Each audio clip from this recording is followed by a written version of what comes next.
Certainly, I omitted the troublesome business of the possession of women, and the procreation of children, and the appointment of the rulers, because I knew that the perfect state would be eyed with jealousy, and was difficult of attainment. But that piece of cleverness was not of much service to me, for I had to discuss them all the same. The women and children are now disposed of, but the other question of the rulers must be investigated from the very beginning. We were saying, as you will remember, that they were to be lovers of their country, tried by the test of pleasures and pains, and neither in hardships, nor in dangers, nor at any other critical moment were to lose their patriotism. He was to be rejected who failed, but he who always came forth pure, like gold tried in the refiner's fire, was to be made a ruler, and to receive honours and rewards in life and after death. This was the sort of thing which was being said, and then the argument turned aside and veiled her face, not liking to stir the question which has now arisen. "I perfectly remember," he said. "Yes, my friend," I said, and I then shrank from hazarding the bold word, but now let me dare to say that the perfect guardian must be a philosopher. "Yes," he said, "let that be affirmed, and do not suppose that there will be many of them, for the gifts which were deemed by us to be essential rarely grow together. They are mostly found in shreds and patches." "What do you mean?" he said. "You are aware," I replied, "that quick intelligence, memory, sagacity, cleverness, and similar qualities do not often grow together, and that persons who possess them, and are at the same time high-spirited and magnanimous, are not so constituted by nature as to live orderly and in a peaceful and settled manner. They are driven any way by their impulses, and all solid principle goes out of them." "Very true," he said.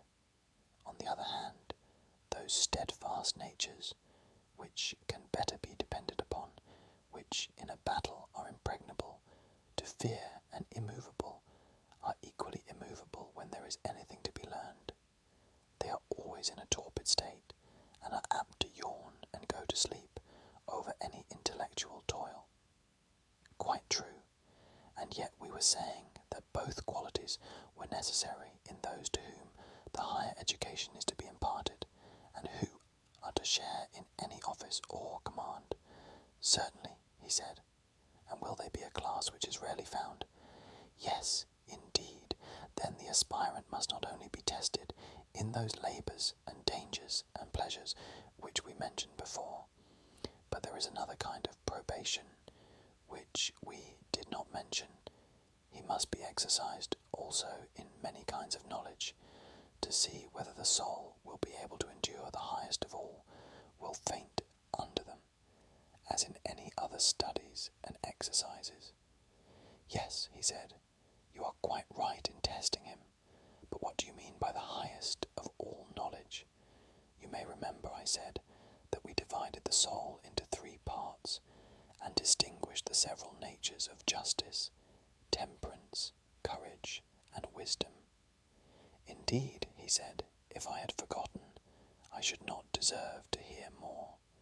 And do you remember the word of caution which preceded the discussion of them? To what do you refer?" "We were saying, if I am not mistaken, that he who wanted to see them in their perfect beauty must take a longer and more circuitous way, at the end of which they would appear, but that we could add on a popular exposition of them, on a level with the discussion which had preceded, and you replied that such an exposition would be enough for you, and so the inquiry was continued in what to me seemed to be a very inaccurate manner. Whether you were satisfied or not, it is for you to say." "Yes," he said, "I thought, and the others thought, that you gave us a fair measure of truth. But, my friend," I said, "a measure of such things, which in any degree falls short of the whole truth, is not fair measure. For nothing imperfect is the measure of anything, although persons are too apt to be contented, and think that they need search no further. Not an uncommon case when people are indolent. Yes, I said, and there cannot be any worse fault in a guardian of the state and of the laws. True. The guardian, then, I said, must be required to take the longer circuit and toil at learning as well as at gymnastics, or he will never reach the highest knowledge of all, which, as we were just now saying, is his proper calling. What, he said, is there a knowledge still higher than this, higher than justice and the other virtues? Yes, I said, there is, and of the virtues too we must behold not the outline merely, as at present nothing short of the most finished picture should satisfy us, when little things are elaborated with an infinity of pains, in order that they may appear in their full beauty and utmost clearness. How ridiculous that we should not think the highest truths worthy of attaining the highest accuracy. A right noble thought. But do you suppose that we shall refrain from asking you what is his highest knowledge? Nay, I said, ask if you will, but I am certain that you have heard the answer many times, and now you either do not understand me, or, as I rather think, you are disposed to be troublesome, for you have oft been told that the idea of good is the highest knowledge, and that all other things become useful and advantageous only by their use of this. You can hardly be ignorant that of this I was about to speak, concerning which, as you have often heard me say, we know so little, and without which any other knowledge or possession of any kind will profit us nothing. Do you think that the possession of all other things is of any value if we do not possess the good, or the knowledge of all other things if we have no knowledge of beauty and goodness? Assuredly not. You are further aware that most people affirm pleasure to be the good, but the finer sort of wits say it is knowledge. Yes, and you are aware too that the latter cannot explain what they mean by knowledge, but are obliged after all to say knowledge of the good. How ridiculous! Yes, I said, that they should begin by reproaching us with our ignorance of the good, and then presume our knowledge of it. For the good they define to be knowledge of the good, just as if we understood them when they use the term good. This is of course ridiculous. Most true, he said, and those who make pleasure their good are in equal perplexity, for they are compelled to admit that there are bad pleasures as well as good. Certainly, and therefore to acknowledge that bad and good are the same. True. There can be no doubt about the numerous difficulties in which this question is involved. There can be none. Further, do we not see that many are willing to do or to have or to seem to be what is just and honourable without the reality? But no one is satisfied with the appearance of good. The reality is what they seek. In the case of the good, appearance is despised by everyone. Very true, he said.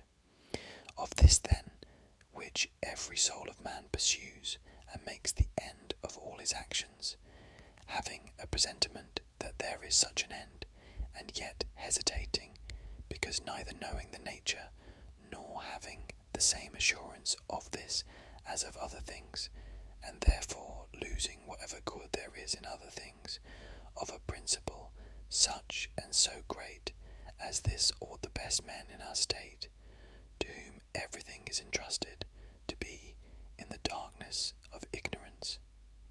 Certainly not, he said. I am sure, I said, that he who does not know now the beautiful and the just are likewise good, will be but a sorry guardian of them, and I suspect that no one who is ignorant of the good will have a true knowledge of them. That, he said, is a shrewd suspicion of yours, and if we only have a guardian who has this knowledge, our state will be perfectly ordered. Of course, he replied, but I wish that you would tell me whether you conceive this supreme principle of the good to be knowledge, or pleasure, or different from either. I said, I knew all along that a fastidious gentleman like you would not be contented with the thoughts of other people about these matters. True, Socrates, but I must say that one who, like you, has passed a lifetime in the study of philosophy should not be always repeating the opinions of others, and never telling his own. Well, but has anyone a right to say positively what he does not know? Not, he said, with the assurance of positive certainty. He has no right to do that, but he may say what he thinks as a matter of opinion. And do you not know, I said, that all mere opinions are bad, and the best of them blind? You would not deny that those who have any true notion without intelligence are only like blind men who feel their way along the road. Very true. And do you wish to behold what is blind and crooked and base, when others will tell you of brightness and beauty? Glaucon, Socrates. Still I must implore you, Socrates, said Glaucon, not to turn away just as you are reaching the goal. If you will only give such an explanation of the good as you have already given of justice and temperance and the other virtues, we shall be satisfied. Yes, my friend, and I shall be at least equally satisfied, but I cannot help fearing that I shall fall, and that my indiscreet zeal will bring ridicule upon me. No, sweet sirs, let us not at present ask what is the actual nature of the good, for to reach what is now in my thoughts would be an effort too great for me. But of the child of the good who is likest him, I would fain speak, if I could be sure that you wish to hear, otherwise not. By all means, he said, tell us about the child, and you shall remain in our debt for the account of the parent. I do indeed wish, I replied, that I could pay, and you receive the account of the parent, and not, as now, of the offspring only. Take, however, this latter by way of interest, and at the same time have a care that I do not render a false account, although I have no intention of deceiving you. Yes, we will take all the care that we can. Proceed. Yes, I said, but I must first come to an understanding with you, and remind you of what I have mentioned in the course of this discussion and at many other times. What? The old story that there is a many beautiful and a many good, and so of other things which we describe and define. To all of them many is applied. True, he said, and there is an absolute beauty and an absolute good, and of other things to which the term many is applied, there is an absolute, for they may be brought under a single idea, which is called the essence of each. Very true. The many, as we say, are seen but not known, and the ideas are known but not seen. Exactly. And what is the organ with which we see the visible things? The sight, he said. And with the hearing, I said, we hear, and with the other senses perceive the other objects of sense. True. But have you remarked that sight is by far the most costly and complex piece of workmanship which the artificer of the senses ever contrived? No, I never have, he said.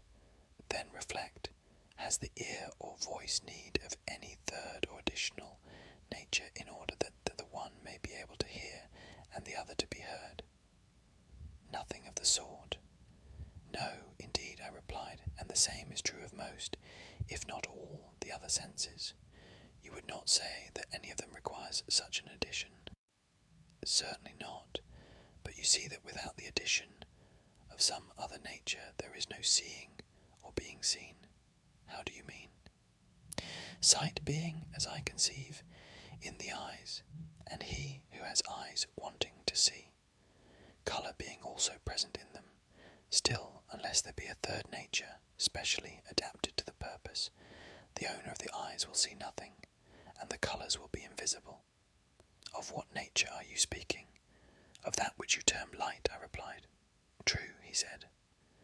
Noble, then, is the bond which links together sight and visibility, and great beyond other bonds by no small difference of nature. For light is their bond, and light is no ignoble thing. Nay, he said, the reverse of ignoble. And which, I said, of the gods in heaven would you say was the lord of this element? Whose is that light which makes the eye to see perfectly, and the visible to appear? You mean the sun, as you and all mankind say. May not the relation of sight to this deity be described as follows? How? Neither sight nor the eye in which sight resides is the sun. No, yet of all the organs of sense the eye is the most like the sun, by far the most like, and the power which the eye possesses is a sort of effluence which is dispensed from the sun. Exactly. Then the sun is not sight, but the author of sight, who is recognized by sight. True, he said, and this is he whom I call the child of the good, whom the good begat in his own likeness, to be in the visible world in relation to sight and the things of sight, what the good is in the intellectual world in relation to mind and the things of mind. Will you be a little more explicit? He said. Why, you know, I said, that the eyes, when a person directs them towards objects on which the light of day is no longer shining, but the moon and stars only, see dimly and are nearly blind. They seem to have no clearness of vision in them. Very true. But when they are directed towards objects on which the sun shines, they see clearly and there is sight in them. Certainly. And the soul is like the eye. When resting upon that on which truth and being shine, the soul perceives and understands and is radiant with intelligence, but when turned towards the twilight of becoming and perishing, then she has opinion only, and goes blinking about, and is first of one opinion, and then of another, and seems to have no intelligence. Just so. Now, that which imparts truth to the known, and the power of knowing to the knower, is what I would have you term the idea of good, and this you will deem to be the cause of science and of truth, in so far as the latter becomes the subject of knowledge. Beautiful too, as are both truth and knowledge, you will be right in esteeming this other nature as more beautiful than either, and, as in the previous instance, light and sight may be truly said to be like the sun, and yet not to be the sun, so in this other sphere, science and truth may be deemed to be like the good, but not the good. The good has a place of honour yet higher. What a wonder of beauty that must be, he said, which is the author of science and truth, and yet surpasses them in beauty. For you surely cannot mean to say that pleasure is the good. God forbid, I replied, but may I ask you to consider the image in another point of view? In what point of view? You would say, would you not, that the sun is only the author of visibility in all visible things, but of generation and nourishment and growth, though he himself is not generation? Certainly, in like manner the good may be said to be not only the author of knowledge to all things known, but of their being and essence, and yet the good is not essence, but far exceeds essence in dignity and power. Glaucon said, with a ludicrous earnestness, by the light of heaven, how amazing! Yes, I said, and the exaggeration may be set down to you, for you made me utter my fancies, and pray continue to utter them. At any rate, let us hear if there is anything more to be said about the similitude of the sun. Yes, I said, there is a great deal more. Then omit nothing, however slight. I will do my best, I said, but I should think that a great deal will have to be omitted. You have to imagine, then, that there are two ruling powers, and that one of them is set over the intellectual world, the other over the visible. I do not say heaven, lest you should fancy that I am playing upon the name, Uranos or Hatos. May I suppose that you have this distinction of the visible and intelligible fixed in your mind? I have. Now take a line which has been cut into two unequal parts, and divide each of them again in the same proportion, and suppose the two main divisions to answer, one to the visible, and the other to the intelligible, and respect of their clearness and want of clearness, and you will find that the first section in the sphere of the visible consists of images, and by images I mean, in the first place, shadows, and in the second place, reflections in water and in solid, smooth, and polished bodies and the like. Do you understand? Yes, I understand. Imagine now the other section, of which this is only the resemblance, to include the animals which we see, and everything that grows or is made. Very good. Would you not admit that both the sections of this division have different degrees of truth, and that the copy is to the original as the sphere of opinion is to the sphere of knowledge? Most undoubtedly. Next, proceed to consider the manner in which the sphere of the intellectual is to be divided. In what manner? Thus, there are two subdivisions in the lower, or which the soul uses the figures given by the former division as images. The inquiry can only be hypothetical, and instead of going upwards to a principle, descends to the other end. In the higher of the two, the soul passes out of hypotheses and goes up to a principle which is above hypotheses, making no use of images, as in the former case, but proceeding only in and through the ideas themselves. I do not quite understand your meaning, he said. Then I will try again. You will understand me better when I have made some preliminary remarks. You are aware that students of geometry, arithmetic, and the kindred sciences assume the odd and the even and the figures and three kinds of angles and the like in their several branches of science. These are their hypotheses, which they and everybody are supposed to know, and therefore they do not deign to give any account of them, either to themselves or others, but they begin with them, and go on until they arrive at last, and in a consistent manner, at their conclusion. Yes, he said, I know. And do you not know also that although they make use of the visible forms and reason about them, they are thinking not of these, but of the ideals which they resemble, not of the figures which they draw, but of the absolute square and the absolute diameter, and so on, the forms which they draw or make, and which have shadows and reflections in water of their own, are converted by them into images, but they are really seeking to behold the things themselves, which can only be seen with the eye of the mind. That is true, and of this kind I spoke as the intelligible, although in the search after it the soul is compelled to use hypotheses, not ascending to a first principle, because she is unable to rise above the region of hypothesis, but employing the objects of which the shadows below are resemblances in their turn as images, they having in relation to the shadows and reflections of them a greater distinctness, and therefore a higher value.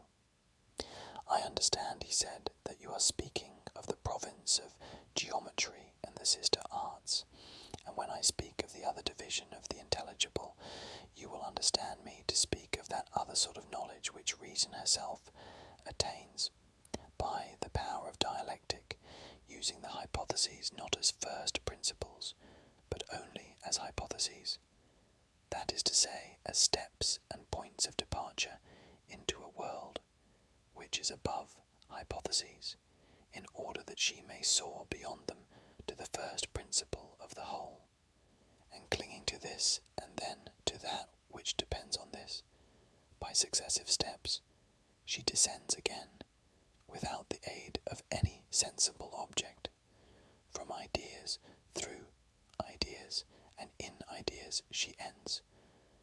I understand you, he replied, not perfectly, for you seem to me to be describing a task which is really tremendous, but, at any rate, I understand you to say that knowledge and being, which the science of dialectic contemplates, are clearer than the notions of the arts, as they are termed, which proceed from hypotheses only. These are also contemplated by the understanding and not by the senses, yet, because they start from hypotheses and do not ascend to a those who contemplate them appear to you not to exercise the higher reason upon them, although when a first principle is added to them they are cognizable by the higher reason, and the habit which is concerned with geometry and the cognate sciences, I suppose, that you would term understanding and not reason, as being intermediate between opinion and reason. You have quite conceived my meaning, I said, and now, corresponding to these 4 divisions, let there be 4 faculties in the soul, reason answering to the highest, understanding to the second, faith or conviction to the third, and perception of shadows to the last, and let there be a scale of them, and let us suppose that the several faculties have clearness in the same degree that their objects have truth. I understand, he replied, and give my assent, and accept your arrangement. Aspatum, Book 7. Socrates, Glaucon, and now, I said, let me show in a figure how far our nature is enlightened or unenlightened. Behold, human beings living in an underground den, which has a mouth open towards the light, and reaching all along the den. Here they have been from their childhood, and have their legs and necks chained so that they cannot move, and can only see before them, being prevented by the chains from turning round their heads. Above and behind them a fire is blazing at a distance, and between the fire and the prisoners there is a raised way, and you will see, if you look, a low wall built along the way, like the screen which marionette players have in front of them, over which they show the puppets. I see. And do you see, I said, men passing along the wall, carrying all sorts of vessels and statues and figures of animals made of wood and stone and various materials, which appear over the wall. Some of them are talking, others silent. You have shown me a strange image, and they are strange prisoners, like ourselves, I replied, and they see only their own shadows, or the shadows of one another, which the fire throws on the opposite wall of the cave. True, he said. How could they see anything but the shadows if they were never allowed to move their heads, and of the objects which are being carried in like manner they would only see the shadows? Yes, he said, and if they were able to converse with one another, would they not suppose that they were naming what was actually before them? Very true. And suppose further that the prison had an echo which came from the other side, would they not be sure to fancy, when one of the passers-by spoke, that the voice which they heard came from the passing shadow? No question, he replied.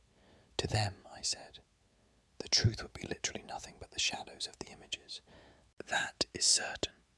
And now look again, and see what will naturally follow it. The prisoners are released and disabused of their error. At first, when any of them is liberated and compelled suddenly to stand up and turn his neck round and walk and look toward the light, he will suffer sharp pains. The glare will distress him, and he will be unable to see the realities of which in his former state he had seen the shadows, and then conceive someone saying to him that what he saw before was an illusion, but that now, when he is approaching nearer to being, and his eye is turned towards more real existence, he has a clearer vision. What will be his reply? And you may further imagine that his instructor is pointing to the objects as they pass, and requiring him to name them. Will he not be perplexed? Will he not fancy that the shadows which he formerly saw are truer than the objects which are now shown to him? Far truer. And if he is compelled to look straight at the light, will he not have a pain in his eyes, which will make him turn away to take in the objects of vision which he can see, and which he will conceive to be in reality clearer than the things which are now being shown to him? True, he now, and suppose once more that he is reluctantly dragged up a steep and rugged ascent, and held fast until he is forced into the presence of the sun himself, is he not likely to be pained and irritated?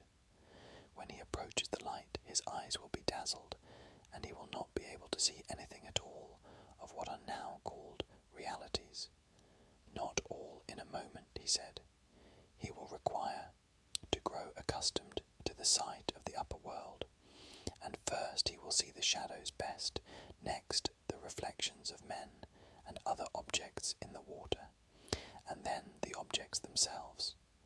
Then he will gaze upon the light of the moon, and the stars, and the spangled heaven, and he will see the sky and the stars by night, better than the sun or the light of the sun by day.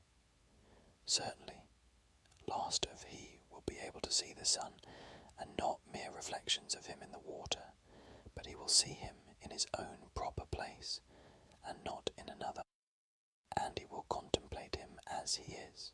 Certainly, he will then proceed to argue that this is he who gives the season and the years, and is the guardian of all that is in the visible world, and in a certain way the cause of all things, which he and his fellows have been accustomed to behold.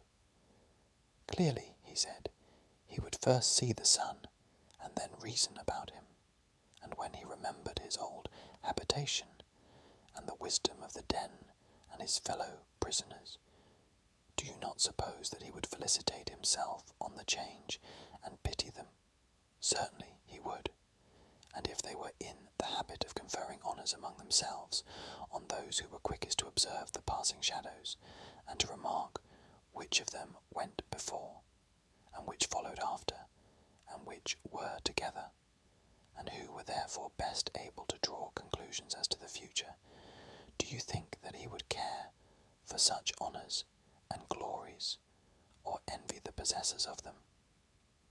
Would he not say with Homer, better to be the poor servant of a poor master, and to endure anything, rather than think as they do and live after their manner? Yes, he said, I think that he would rather suffer anything than entertain these false notions and live in this miserable manner. Imagine once more, I said, such an one coming suddenly out of the sun to be replaced in his old situation. Would he not be certain to have his eyes full of darkness? To be sure, he said. And if there were a contest, and he had to compete in measuring the shadows with the prisoners who had never moved out of the den, while his sight was still weak, and before his eyes had become steady, and the time which would be needed to acquire this new habit of sight might be very considerable, would he not be ridiculous? Men would say of him that up he went, and down he came without his eyes, and that it was better not even to think of ascending, and if anyone tried to loose another and lead him up to the light, let them only catch the offender, and they would put him to death. No question, he said. This entire allegory, I said, you may now append, dear Glaucon, to the previous argument.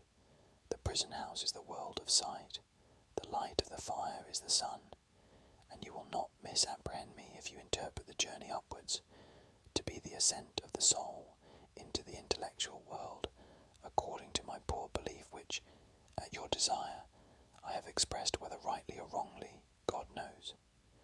But, whether true or false, my opinion is that in the world of knowledge, the idea of good appears last of all, and is seen only with an effort, and, when seen, is also inferred to be the universal author of all things beautiful and right, parent of light and of the Lord of light in this visible world, and the immediate source of reason and truth in the intellectual, and that this is the power upon which he who would act rationally, either in public or private life, must have his eye fixed.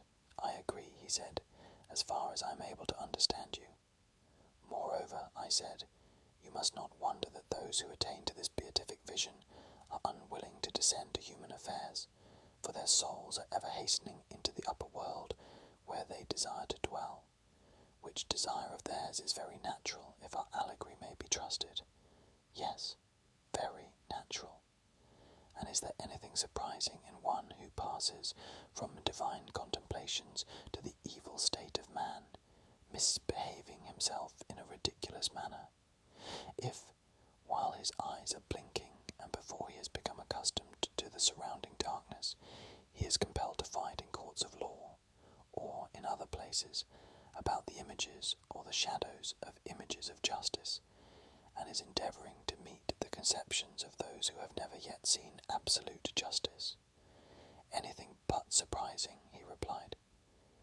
Anyone who has common sense will remember that the bewilderment of the eyes are of two kinds, and arise from two causes, either from coming out of the light, or from going into the light, which is true of the mind's eye, quite as much as of the bodily eye. And he who remembers this when he sees anyone whose vision is perplexed and weak will not be too ready to laugh. He will first ask whether that soul of man has come out of the brighter light and is unable to see because unaccustomed to the dark, or having turned from darkness to the day, is dazzled by excess of light, and he will count the one happy in his condition and state of being, and he will pity the other. Or if he have a mind to laugh at the soul which comes from below into the light, there will be more reason in this than in the laugh which greets him who returns from above, out of the light into the den. That, he said, is a very just distinction. But then, if I am right, certain professors of education must be wrong when they say that they can put a knowledge into the soul which was not there before, like sight into blind eyes. They undoubtedly say this, he replied, whereas our argument shows that the power and capacity of learning exists in the soul already, and that just as the eye was unable to turn from darkness to light without the whole body, so too the instrument of knowledge can only by the movement of the whole soul be turned from the world of becoming into that of being, and learn by degrees to endure the sight of being, and of the brightest and best of being, or in other words, of the good. Very true. And must there not be some art which will effect conversion in the easiest and quickest manner, not implanting the faculty of sight, for that exists already, but has been turned in the wrong direction, and is looking away from the truth? Yes, he said, such an art may be presumed, and whereas the other so-called virtues of the soul seem to be akin to bodily qualities, for even when they are not originally innate, they can be implanted later by habit and exercise, the of wisdom, more than anything else, contains a divine element, which always remains, and by this conversion is rendered useful and profitable, or, on the other hand, hurtful and useless. Did you never observe the narrow intelligence, flashing from the keen eye of a clever rogue, how eager he is, how clearly his paltry soul sees the way to his end? He is the reverse of blind, but his keen eyesight is forced into the service of evil, and he is mischievous in proportion to his cleverness. Very true, he said.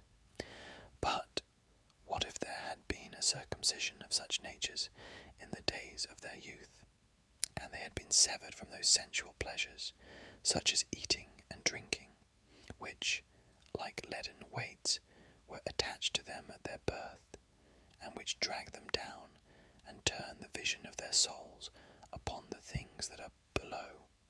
If, I say, they had been released from these impediments, and turned in the opposite direction, the very same faculty in them would have seen the truth as keenly as they see what their eyes are turned to now. Very likely.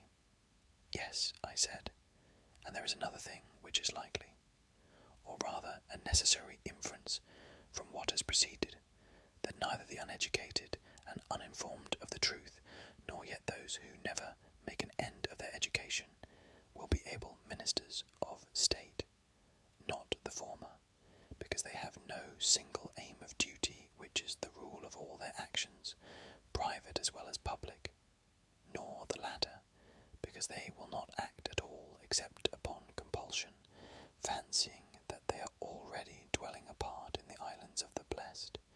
Very true, he replied.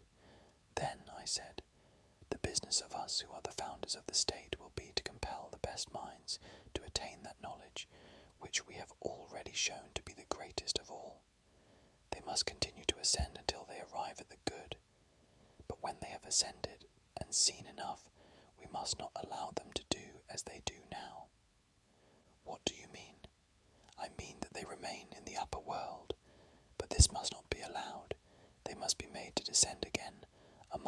prisoners in the den and partake of their labours and honours, whether they are worth having or not. But is not this unjust? He said.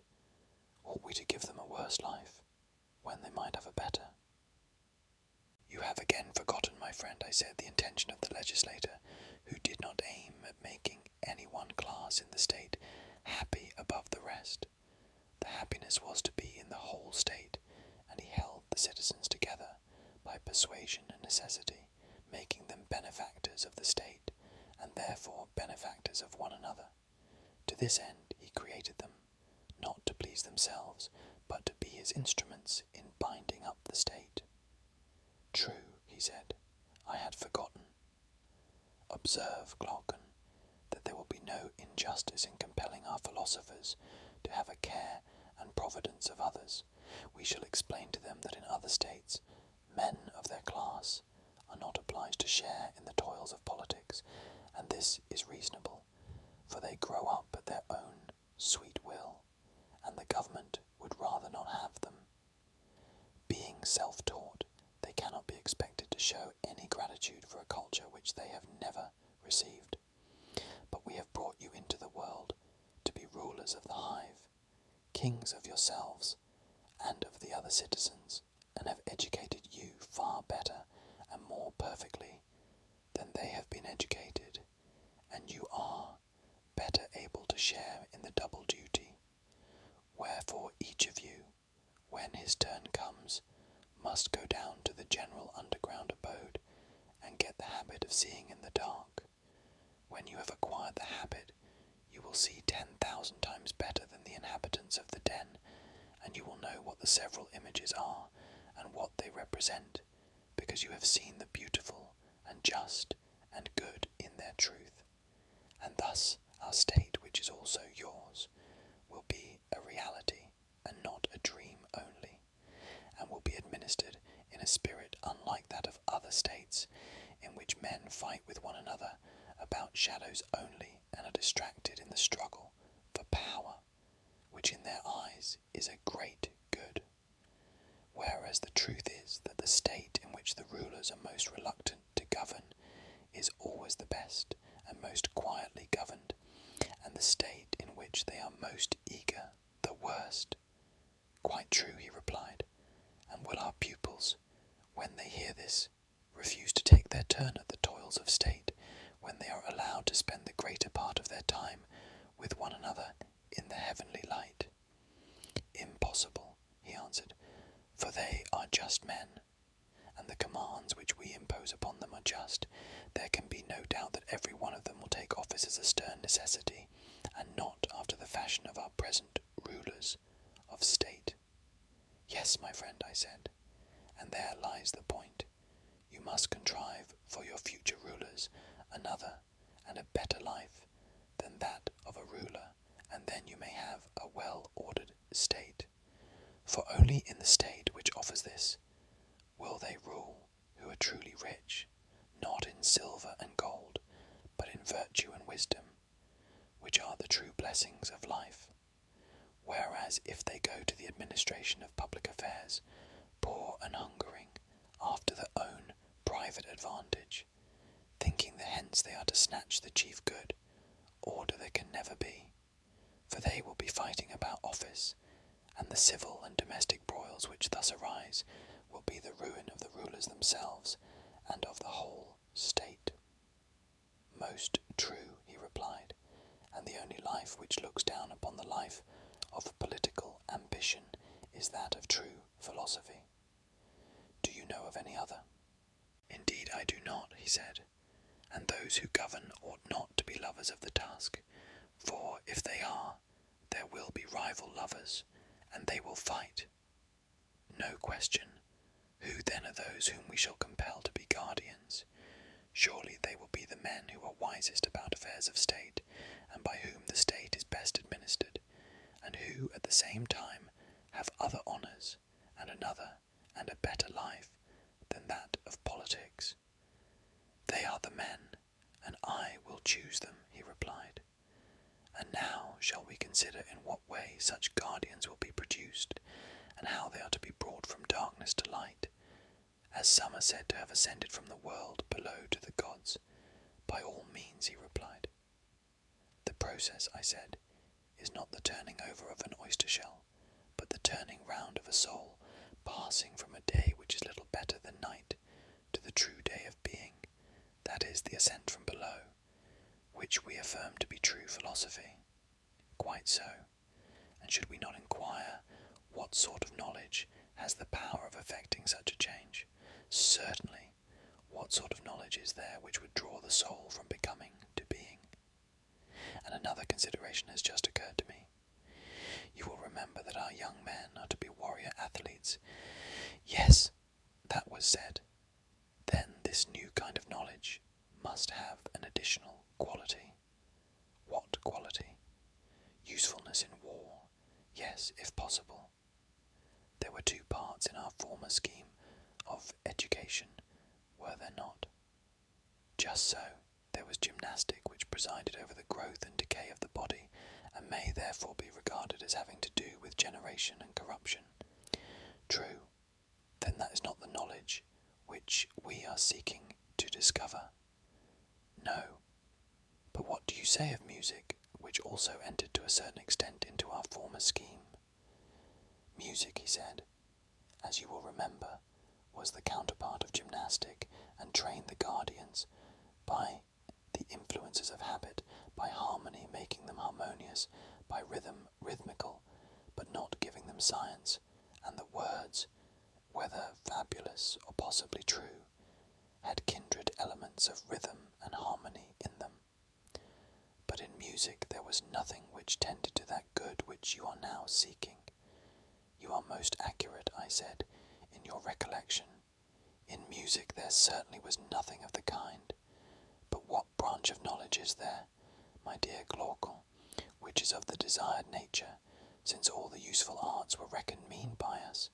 Undoubtedly. And yet, if music and gymnastic are excluded, and the arts are also excluded, what remains? Well, I said, there may be nothing left of our special subjects, and then we shall have to take something which is not special, but of universal application. What may that be? A something which all arts and sciences and intelligences use in common, and which everyone first has to learn among the elements of education. What is that? The little matter of distinguishing 1, 2, and 3, in a word, number and calculation. Do not all arts and sciences necessarily partake of them? Yes, then the art of war partakes of them, to the shore. Then Palamedes, whenever he appears in tragedy, proves Agamemnon ridiculously unfit to be a general. Did you never remark how he declares that he had invented number, and had numbered the ships, and set in array the ranks of the army at Troy, which implies that they had never been numbered before, and Agamemnon must be supposed literally to have been incapable of counting his own feet. How could he, if he was ignorant of number? And if that is true, what sort of general must he have been? I should say a very strange one, if this was as you say. Can we deny that a warrior should have a knowledge of arithmetic? Certainly he should, if he is to have the smallest understanding of military tactics, or indeed I should rather say, if he is to be a man at all. I should like to know whether you have the same notion which I have of this study. What is your notion? It appears to me to be a study of the kind which we are seeking, and which leads naturally to reflection, but never to have been rightly used, for the true use of it is simply to draw the soul towards being. Will you explain your meaning? He said. I will try, I said, and I wish you would share the inquiry with me, and say yes or no when I attempt to distinguish in my own mind what branches of knowledge have this attracting power, in order that we may have clearer proof that arithmetic is, as I suspect, one of them. Explain, he said. I mean to say that objects of sense are of two kinds. Some of them do not invite thought, because the sense is an adequate judge of them. while in the case of other objects, sense is so untrustworthy that further inquiry is imperatively demanded. You are clearly referring, he said, to the manner in which the senses are imposed upon by distance and by painting in light and shade. No, I said, that is not at all my meaning. Then what is your meaning? When speaking of uninviting objects, I mean those which do not pass from one sensation to the opposite. Inviting objects are those which do. In this latter case, the sense coming upon the object, whether at a distance or near, gives no more vivid idea of anything in particular than of its opposite. An illustration will make my meaning clearer. Here are 3 fingers, a little finger, a second finger, and a middle finger. Very good. You may suppose that they are seen quite close, and here comes the point. What is it? Each of them equally appears a finger, whether seen in the middle or at the extremity, whether white or black, or thick or thin. It makes no difference. A finger is a finger all the same. In these cases, a man is not compelled to ask a thought the question, what is a finger? For the sight never intimates to the mind that a finger is other than a finger. True, and therefore, I said, as we might expect, there is nothing here which invites or guides intelligence. There is not, he said, but is this equally true of the greatness and smallness of the fingers? Can sight adequately perceive them? And is no difference made by the circumstance that one of the fingers is in the middle and another at the extremity? And in like manner does the touch adequately perceive the qualities of thickness or thinness or softness or hardness? And so of the other senses, do they give perfect intimations of such matters? Is not their mode of operation on this wise? The sense which is concerned with the quality of hardness is necessarily concerned also with the quality of softness, and only intimates to the soul that the same thing is felt to be both hard and soft. You are quite right, he said, and must not the soul be perplexed at this intimation which the sense gives of a hard which is also soft? What, again, is the meaning of light and heavy, if that which is light is also heavy, and that which is heavy light? Yes, he said, these intimations which the soul receives are very curious and require to be explained. Yes, I said, and in these perplexities the soul naturally summons to her aid calculation and intelligence, that she may see whether the several objects announced to her are one or two. True, and if they turn out to be 2, is not each of them one and different? Certainly, and if each is 1 and both are 2, she will conceive the 2 as in a state of division, for if there were undivided, they could only be conceived of as 1. True, the eye certainly did see both small and great, but only in a confused manner. They were not distinguished.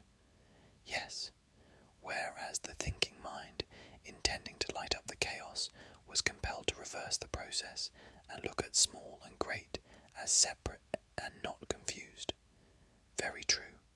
Was not this the beginning of the inquiry? What is great, and what is small? Exactly so. And thus arose the distinction of the visible and the intelligible. Most true. This was what I meant when I spoke of impressions which invited the intellect, or the reverse. Those which are simultaneous with opposite impressions invite thought. Those which are not simultaneous do not. I understand, he said, and agree with you. And to which class do unity and number belong? I do not know, he replied. Think a little, and you will see that what has preceded will supply the answer. For if simple unity could be adequately perceived by the sight or by any other sense, then, as we were saying in the case of the finger, there would be nothing to attract towards being. But when there is some contradiction always present, and one is the reverse of one, and involves the conception of plurality, then thought begins to be aroused within us, the soul, perplexed and wanting to arrive at a decision, asks, "What is absolute unity?" This is the way in which the study of the One has a power of drawing and converting the mind to the contemplation of true being, and surely, he said, this occurs notably in the case of one, for we see the same thing to be both one and infinite in multitude. Yes, I said, and this being true of one must be equally true of all number. Certainly, and all arithmetic and calculation have to do with number. Yes, and they appear to lead the mind towards truth. Yes, in a very remarkable manner. Then this is knowledge of the kind for which we are seeking, having a double use, military and philosophical. For the man of war must learn the art of number, or he will not know how to array his troops, and the philosopher also, because he has to rise out of the sea of change and lay hold of true being, and therefore he must be an arithmetician. That is true, and our guardian is both warrior and philosopher.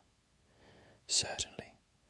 Then this is a kind of knowledge which legislation may fitly prescribe, and we must endeavour to persuade those who are prescribed to be the principal men of our state to go and learn arithmetic, not as amateurs, but they must carry on the study until they see the nature of numbers, with the mind only, nor again, like merchants or retail traders, with a view to buying or selling, but for the sake of their military use and of the soul herself, and because this will be the easiest way for her to pass from becoming to truth and being. That is excellent, he said. Yes, I said, and now, having spoken of it, I must add how charming the science is, and in how many ways it conduces to our desired end, if pursued in the spirit of a philosopher, and not of a shopkeeper. How do you mean? I mean, as I was saying, that arithmetic has a very great and elevating effect, compelling the soul to reason about abstract number, and rebelling against the introduction of visible or tangible objects into the argument. You know how steadily the masters of the art repel and ridicule anyone who attempts to divide absolute unity, when he is calculating, and if you divide, they multiply, taking care that one shall continue one and not become lost in fractions. That is very true. Now, suppose a person were to say to them, "Oh, my friends, what are these wonderful numbers about which you are reasoning, in which, as you say, there is a unity such as you demand, and each unit is equal, invariable, indivisible?" What would they answer? They would answer, as I should conceive, that they were speaking of those numbers which can only be realized in thought. Then you see that this knowledge may be truly called necessary, necessitating, as it clearly does, the use of the pure intelligence in the attainment of pure truth. Yes, that is a marked characteristic of it. And have you further observed that those who have a natural talent for calculation are generally quick at every other kind of knowledge, and even the dull, if they have had an arithmetical training, although they may derive no other advantage from it, always become much quicker than they would otherwise have been? Very true, he said, and indeed you will not easily find a more difficult study, and not many as difficult. You will not. And, for all these reasons, arithmetic is a kind of knowledge in which the best natures should be trained, and which must not be given up. I agree. Let this then be made one of our subjects of education. And next, shall we inquire whether the kindred science also concerns us? You mean geometry? Exactly so.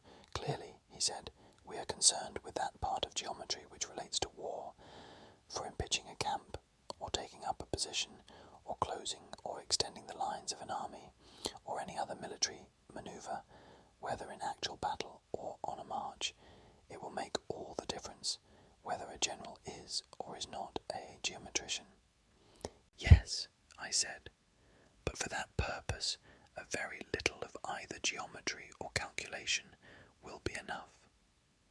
The question relates rather to the greater and more advanced part of geometry, whether that tends in any degree to make more easy the vision of the idea of good, and thither, as I was saying, all things tend which compel the soul to turn her gaze towards that place, where is the full perfection of being, which she ought by all means to behold. True, he said. Then, if geometry compels us to view being, it concerns us. If becoming only, it does not concern us. Yes, that is what we assert.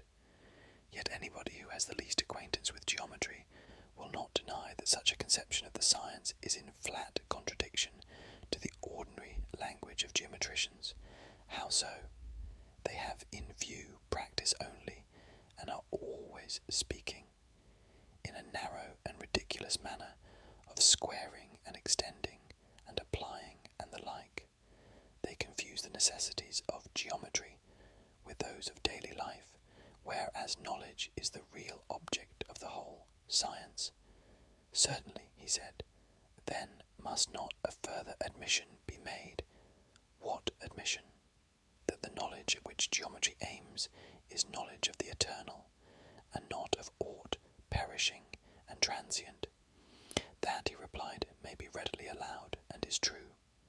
Then, my noble friend, geometry will draw the soul towards truth, and create the spirit of philosophy, and raise up that which is now unhappily allowed to fall down.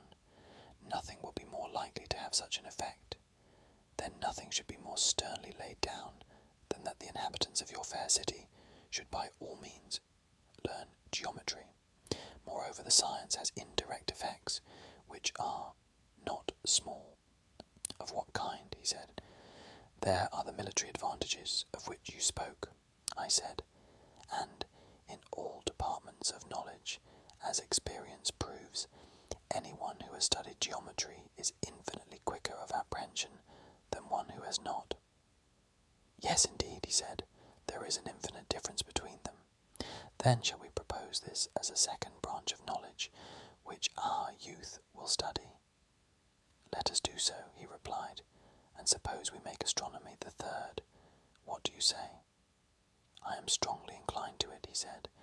The observation of the seasons and of months and years is as essential to the general as it is to the farmer or sailor. I am amused, I said, at your fear of the world, which makes you guard against the appearance of insisting upon useless studies. And I quite admit the difficulty of believing that in every man there is an eye of the soul which, when by other pursuits lost and dimmed, is by these purified and re-illumined, and is more precious far than 10,000 bodily eyes, for by it alone is truth seen. Now there are two classes of persons, one class of those who will agree with you, and will take your words as a revelation, another class to whom they will be utterly unmeaning, and who will naturally deem them to be idle tales, for they see no sort of profit which is to be obtained from them, and therefore you had better decide at once with which of the two you are proposing to argue. You will very likely say with neither, and that your chief aim in carrying on the argument is your own improvement. At the same time, you do not grudge to others any benefit which they may receive. I think that I should prefer to carry on the argument mainly on my own behalf. Then take a step backward, for we have gone wrong in the order of the sciences. What was the mistake? He said.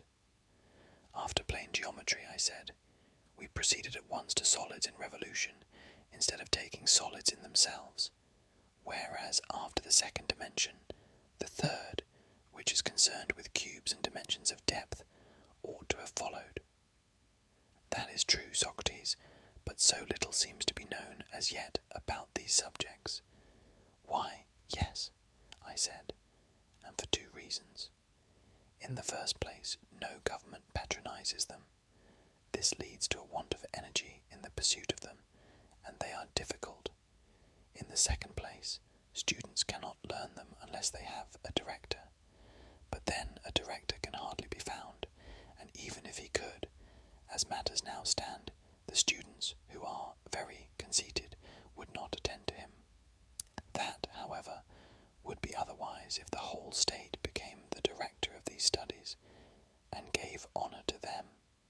Then disciples would want to come, and there would be continuous and earnest search, and discoveries would be made, since even now, disregarded as they are by the world, and maimed of their fair proportions, and although none of their votaries can tell the use of them, still these studies force their way by their natural charm, and very likely, if they had the help of the state, they would some day emerge into light.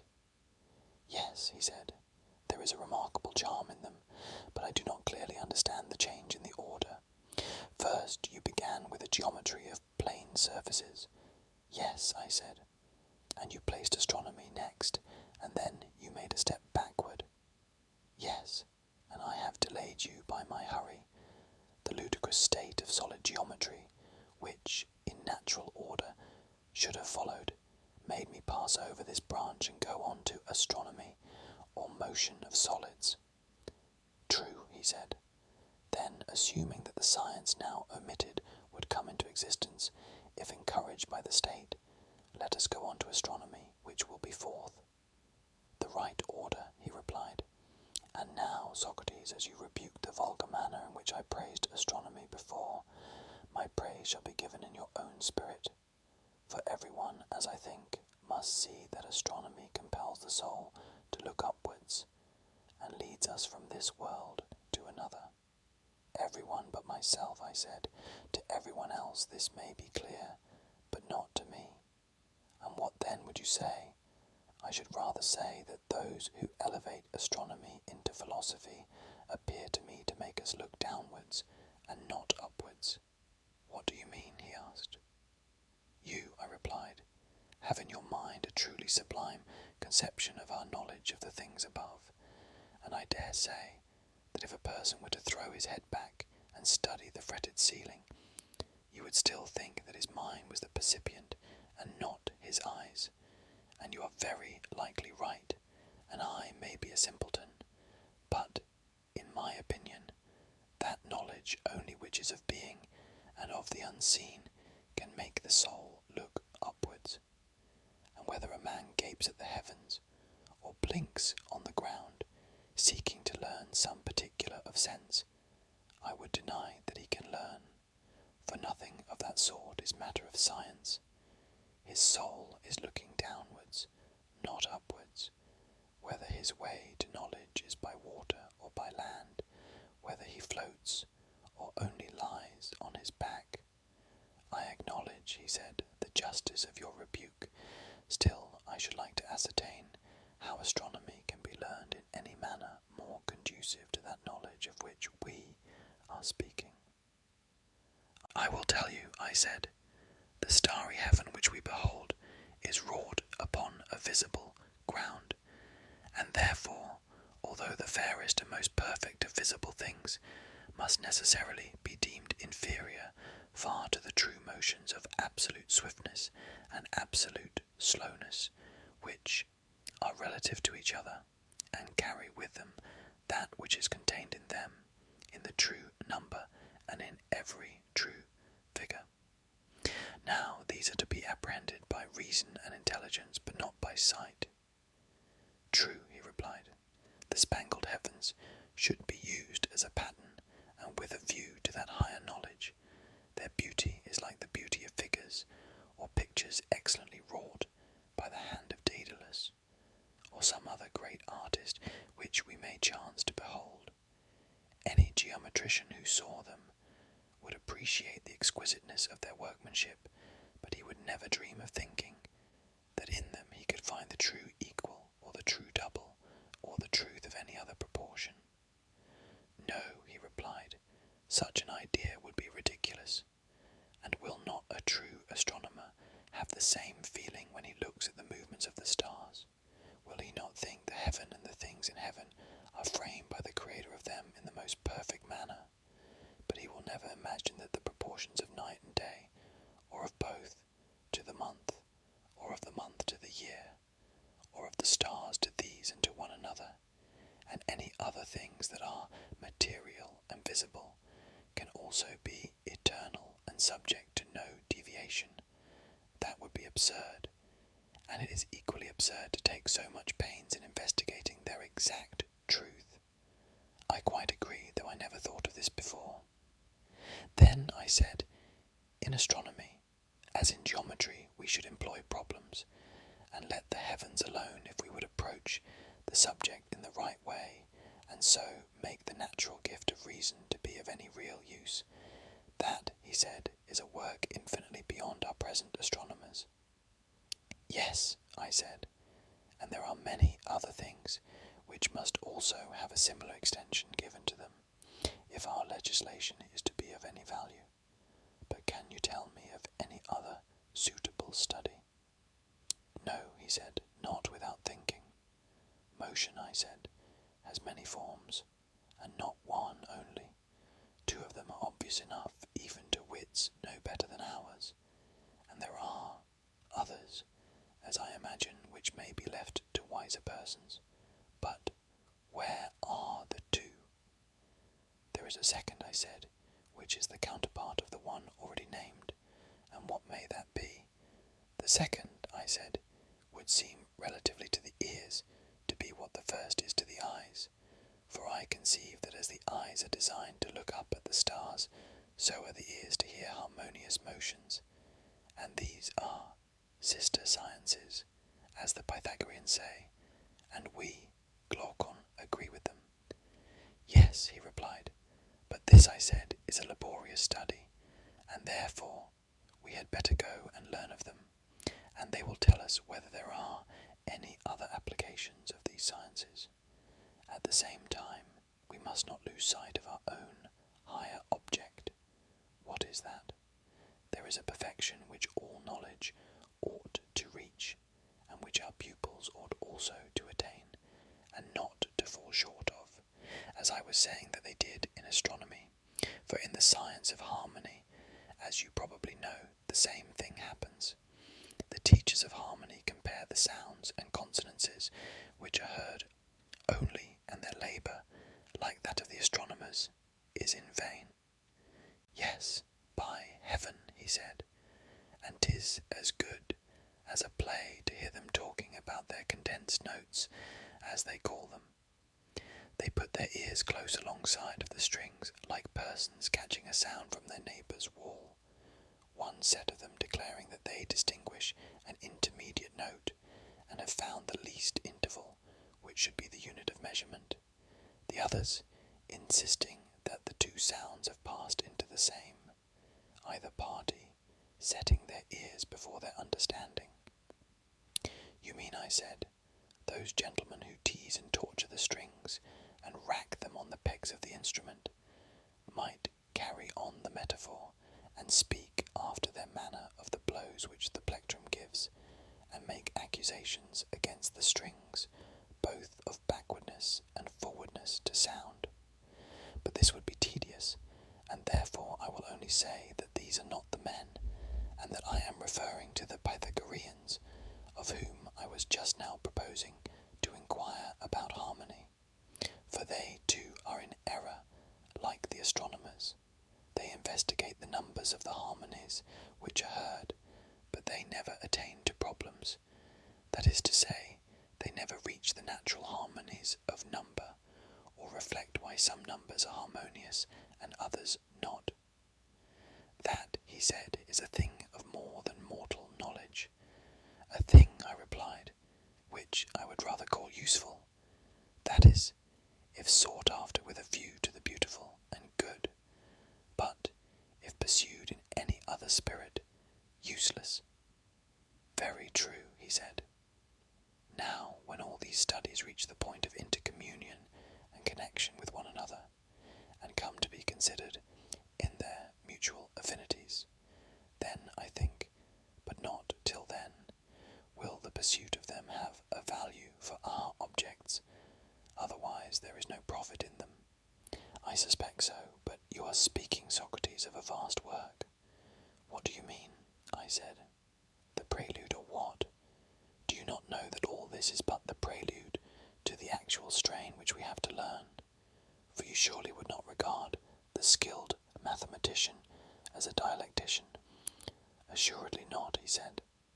I have hardly ever known a mathematician who was capable of reasoning.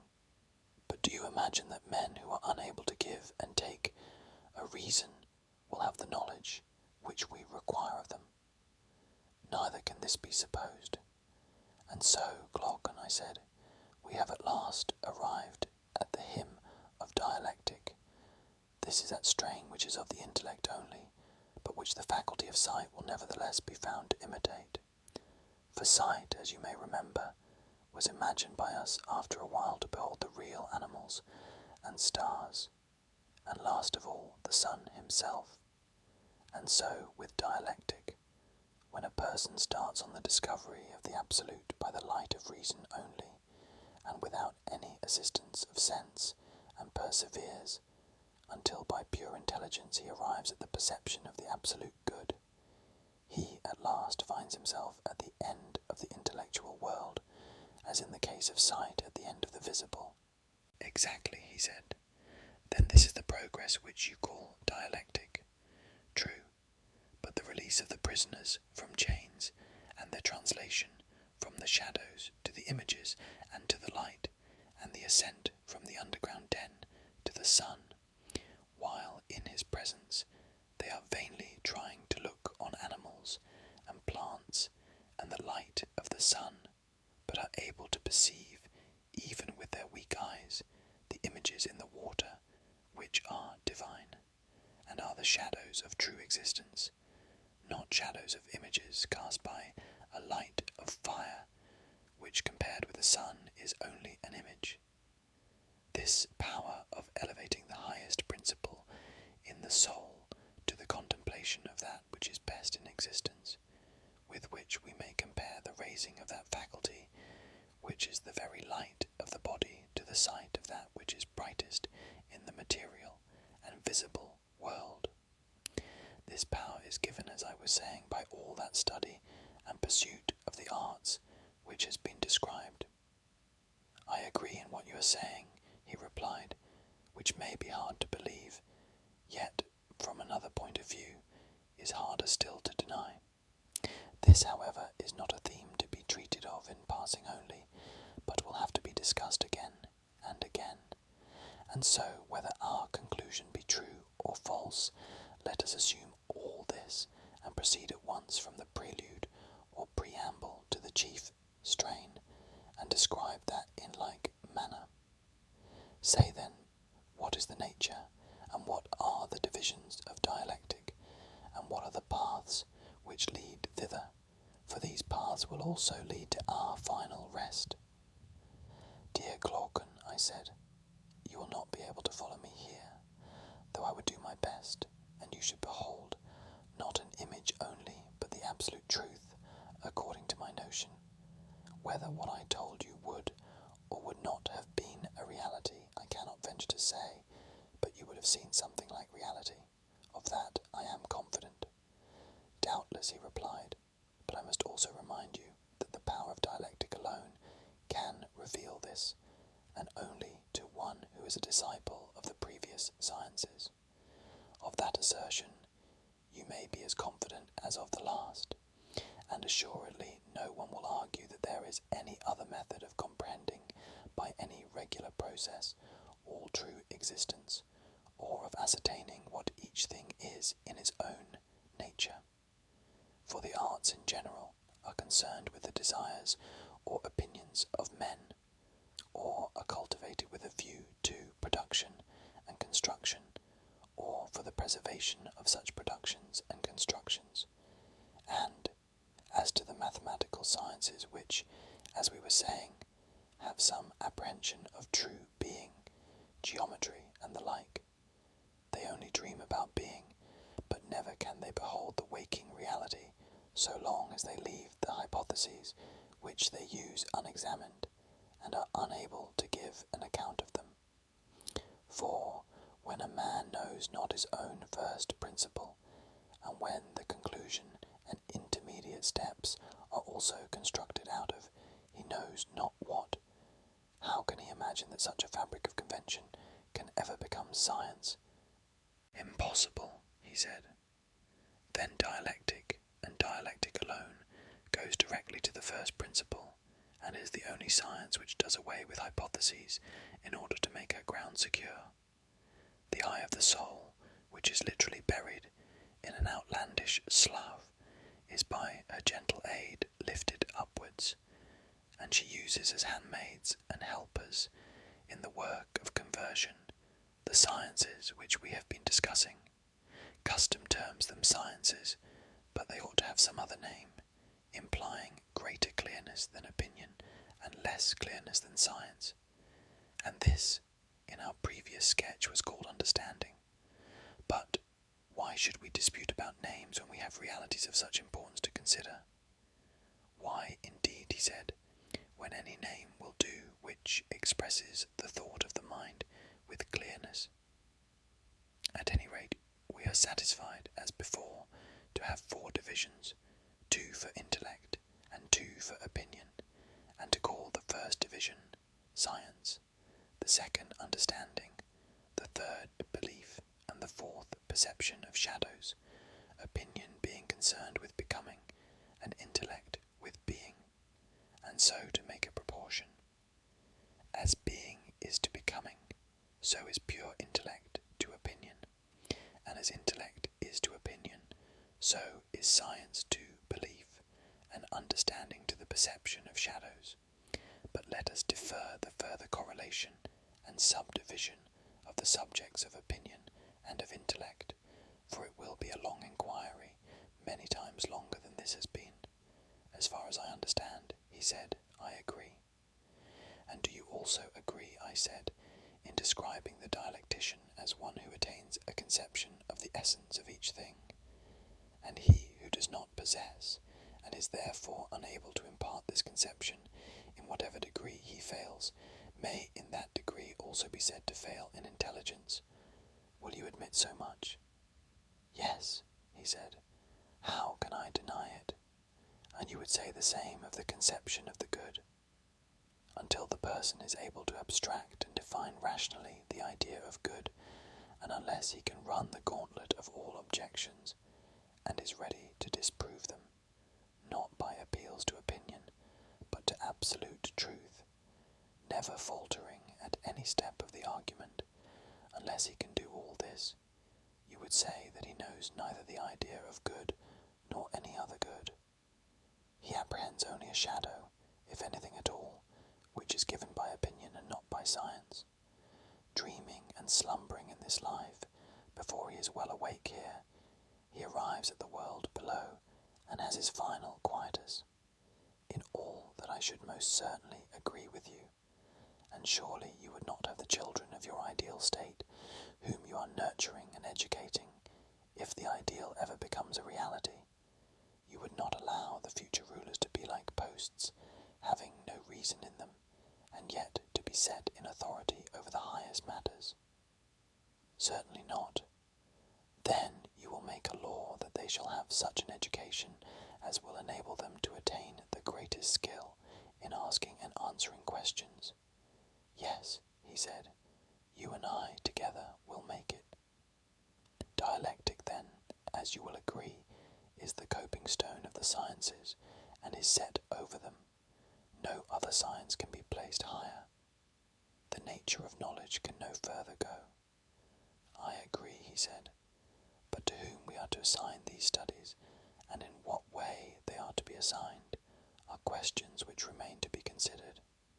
Yes, clearly. You remember, I said, how the rulers were chosen before? Certainly, he said.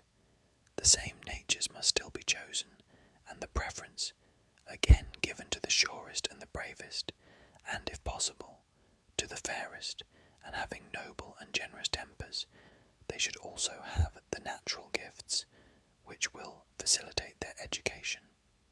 And what are these? Such gifts as keenness and ready powers of acquisition, for the mind more often faints from the severity of study than from the severity of gymnastics.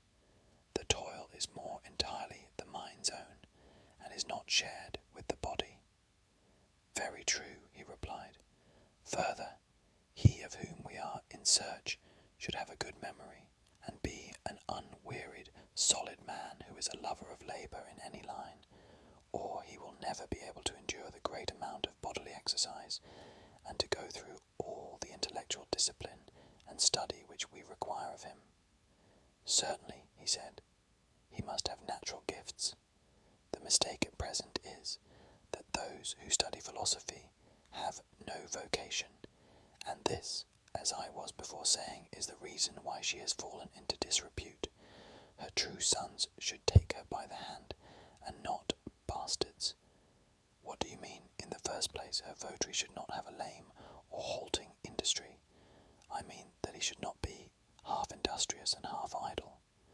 As for example, when a man is a lover of gymnastic and hunting, and all other bodily exercises, but a hater, rather than a lover, of the labour of learning, or listening, or inquiring. Or the occupation to which he devotes himself may be of an opposite kind, and he may have the other sort of lameness. Certainly, he said.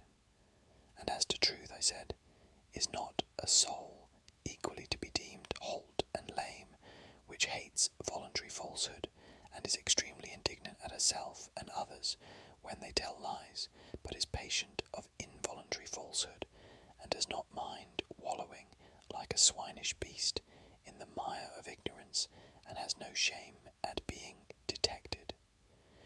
To be sure, and again in respect of temperance, courage, magnificence, and every other virtue, should we not carefully distinguish between the true son and the bastard?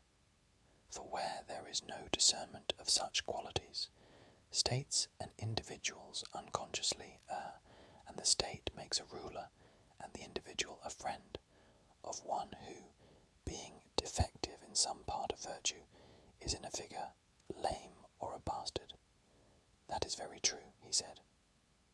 All these things, then, will have to be carefully considered by us, and if only those whom we introduce to this vast system of education and training are sound in body and mind, justice herself will have nothing to say against us, and we shall be the saviours of the constitution and of the state. But if our pupils are men of another stamp, the reverse will happen, and we shall pour a still greater flood of ridicule on philosophy than she has to endure at present. That would not be creditable. Certainly not, I said, and yet, perhaps, in thus turning jest into earnest, I am equally ridiculous. In what respect? I had forgotten, I said, that we were not serious, and spoke with too much excitement. For when I saw philosophy so undeservedly trampled under foot of men, I could not help feeling a sort of indignation at the authors of her disgrace, and my anger made me too vehement. Indeed, I was listening, and did not think so, but I, who am the speaker, felt that I was. And now let me remind you that although in our former selection we chose old men, we must not do so in this. Solon was under a delusion when he said that a man, when he grows old, may learn many things, for he can no more learn much than he can run much.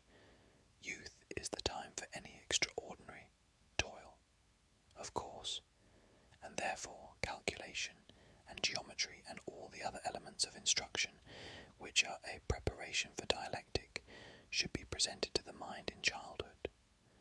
Not, however, under any notion of forcing our system of education. Why not?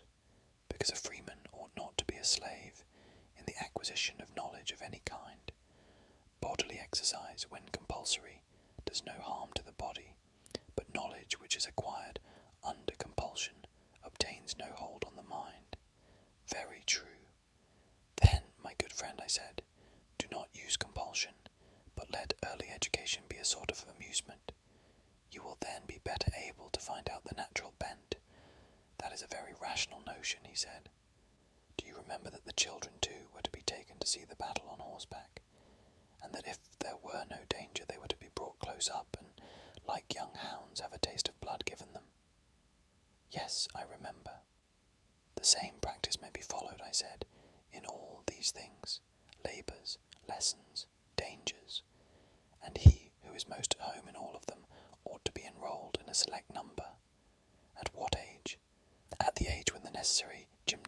academics are over, the period, whether of 2 or 3 years, which passes in this sort of training is useless for any other purpose, for sleep and exercise are unpropitious to learning, and the trial of who's first in gymnastic exercises is one of the most important tests to which our youth are subjected. Certainly, he replied. After that time, those who are selected from the class of 20 years old will be promoted to higher honour, and the sciences which they learned without any order in their early education will now be brought together, and they will be able to see the natural relationship of them to one another and to true being. Yes, he said, that is the only kind of knowledge which takes lasting root. Yes, I said, and the capacity for such knowledge is the great criterion of dialectical talent. The comprehensive mind is always the dialectical. I agree with you, he said. These, I said, are the points which you must consider, and those who have most of this comprehension, and who are more steadfast in their learning, and in their military and other appointed duties, when they have arrived at the age of 30, have to be chosen by you out of the select class, and elevated to higher honour, and you will have to prove them by the help of dialectic, in order to learn which of them is able to give up the use of sight and the other senses, and in company with truth to attain absolute being. And here, my friend, great caution is required. Why great caution? Do you not remark, I said, how great is the evil which dialectic has introduced? What evil? He said. The students of the art are filled with lawlessness. Quite true, he said. Do you think that there is anything so very unnatural or inexcusable in their case? Or will you make allowance for them? In what way make allowance? I want you, I said, by way of parallel, to imagine a supposititious son who is brought up in great wealth. He is one of a great and numerous family, and has many flatterers. When he grows up to manhood, he learns that his alleged are not his real parents, but who the real are, he is unable to discover. Can you guess how he will be likely to behave towards his flatterers and his supposed parents, first of all during the period when he is ignorant of the false relation, and then again when he knows? Or shall I guess for you, if you please? Then I should say that while he is ignorant of the truth, he will be likely to honour his father and his mother and his supposed relations more than the flatterers. He will be less inclined to neglect them when in need, or to do or say anything against them, and he will be less willing to disobey them in any important matter. He will. But when he has made the discovery, I should imagine that he would diminish his honour and regard for them, and would become more devoted to the flatterers. Their influence over him would greatly increase. He would now live after their ways, and openly associate with them. And, unless he were of an unusually good disposition, he would trouble himself no more about his supposed parents or other relations. Well, all that is very probable. But how is the image applicable to the disciples of philosophy? In this way, you know that there are certain principles about justice and honour which were taught us in childhood, and under their parental authority we have been brought up, obeying and honouring them. That is true. There are also opposite maxims and habits of pleasure which flatter and attract the soul, but do not influence those of us who have any sense of right, and they continue to obey and honour the maxims of their fathers. True. Now, when a man is in this state, and the questioning spirit asks what is fair or honourable, and he answers as the legislator has taught him, and then arguments many and diverse refute his words, until he is driven into believing that nothing is honourable any more than dishonourable, or just and good any more than the reverse, and so of all the notions which he most valued, do you think that he will still honour and obey them as before? Impossible. And when he ceases to think them honourable and natural as heretofore, and he fails to discover the true, can he be expected to pursue any life other than that which flatters his desires? He cannot. And from being a keeper of the law, he is converted into a breaker of it. Unquestionably. Now, all this is very natural in students of philosophy, such as I have described, and also, as I was just now saying, most excusable. Yes, he said, and, I may add, pitiable. Therefore, that your feelings may not be moved to pity about our citizens who are now 30 years of age, every care must be taken in introducing them to dialectic. Certainly, there is a danger lest they should taste the dear delight too early. For youngsters, as you may have observed, when they first get the taste in their mouths, argue for amusement, and are always contradicting and refuting others, in imitation of those who refute them. Like puppy dogs, they rejoice in pulling and tearing at all who come near them. Yes, he said, there is nothing which they like better, and when they have made many conquests and received defeats at the hands of many, they violently and speedily get into a way of not believing anything which they believed before, and hence not only they, but philosophy, and all that relates to it, is apt to have a bad name with the rest of the world. Too true, he said, but when a man begins to get older, he will no longer be guilty of such insanity. He will imitate the dialectician, who is seeking for truth, and not the eristic, who is contradicting for the sake of amusement, and the greater moderation of his character will increase, instead of diminishing, the honour of the pursuit. Very true, he said. And did we not make special provision for this when we said that the disciples of philosophy were to be orderly and steadfast, not as now any chance aspirant or intruder? Very true. Suppose, I said, the study of philosophy to take the place of gymnastics, and to be continued diligently and earnestly and exclusively for twice the number of years which were passed in bodily exercise. Will that be enough? Would you say 6 or 4 years? He asked. Say 5 years, I replied. At the end of the time they must be sent down again into the den and compelled to hold any military or other office which young men are qualified to hold. In this way they will get their experience of life, and there will be an opportunity of trying whether, when they are drawn all manner of ways by temptation, they will stand firm or flinch. And how long is this stage of their lives to last? 15 years, I answered. And when they have reached 50 years of age, then let those who still survive and have distinguished themselves in every action of their lives and in every branch of knowledge come at last to their consummation. The time has now arrived at which they must raise the eye of the soul to the universal light which lightens all things, and behold the absolute good. For that is the pattern according to which they are to order the state and the lives of individuals, and the remainder of their own lives also, making philosophy their chief pursuit, but, when their turn comes, toiling also at politics and ruling for the public good, not as though they were performing some heroic action, but simply as a matter of duty. And when they have brought up in each generation others like themselves, and left them in their place to be governors of the state, then they will depart to the islands of the blessed, and dwell there, and the city will give them public memorials and sacrifices, and honour them, if the Pythian oracle consent, as demigods, but, if not, as in any case, blessed and divine. You are a sculptor, Socrates, and have made statues of our governors faultless in beauty.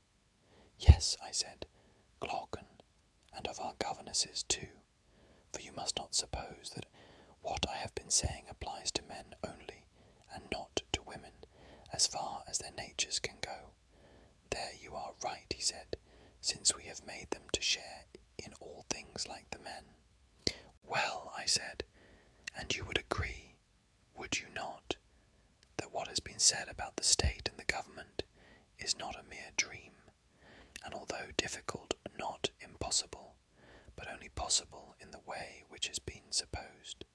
That is to say, when the true philosopher-kings are born in a state, one or more of them, despising the honours of this present world, which they deem mean and worthless, esteeming above all things right, and the honour that springs from right, and regarding justice as the greatest and most necessary of all things, whose ministers they are, and whose principles will be exalted by them when they set in order their own city.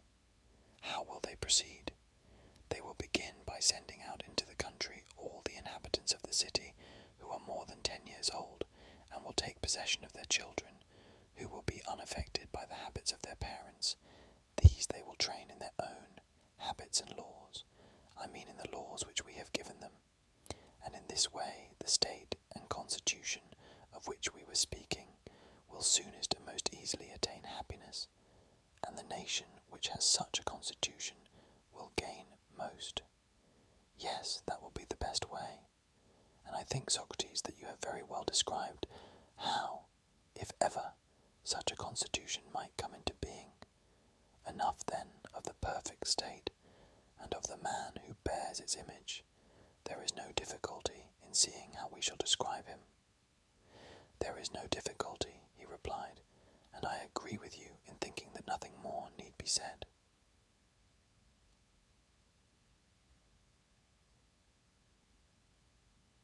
Book 8. Socrates, Glaucon.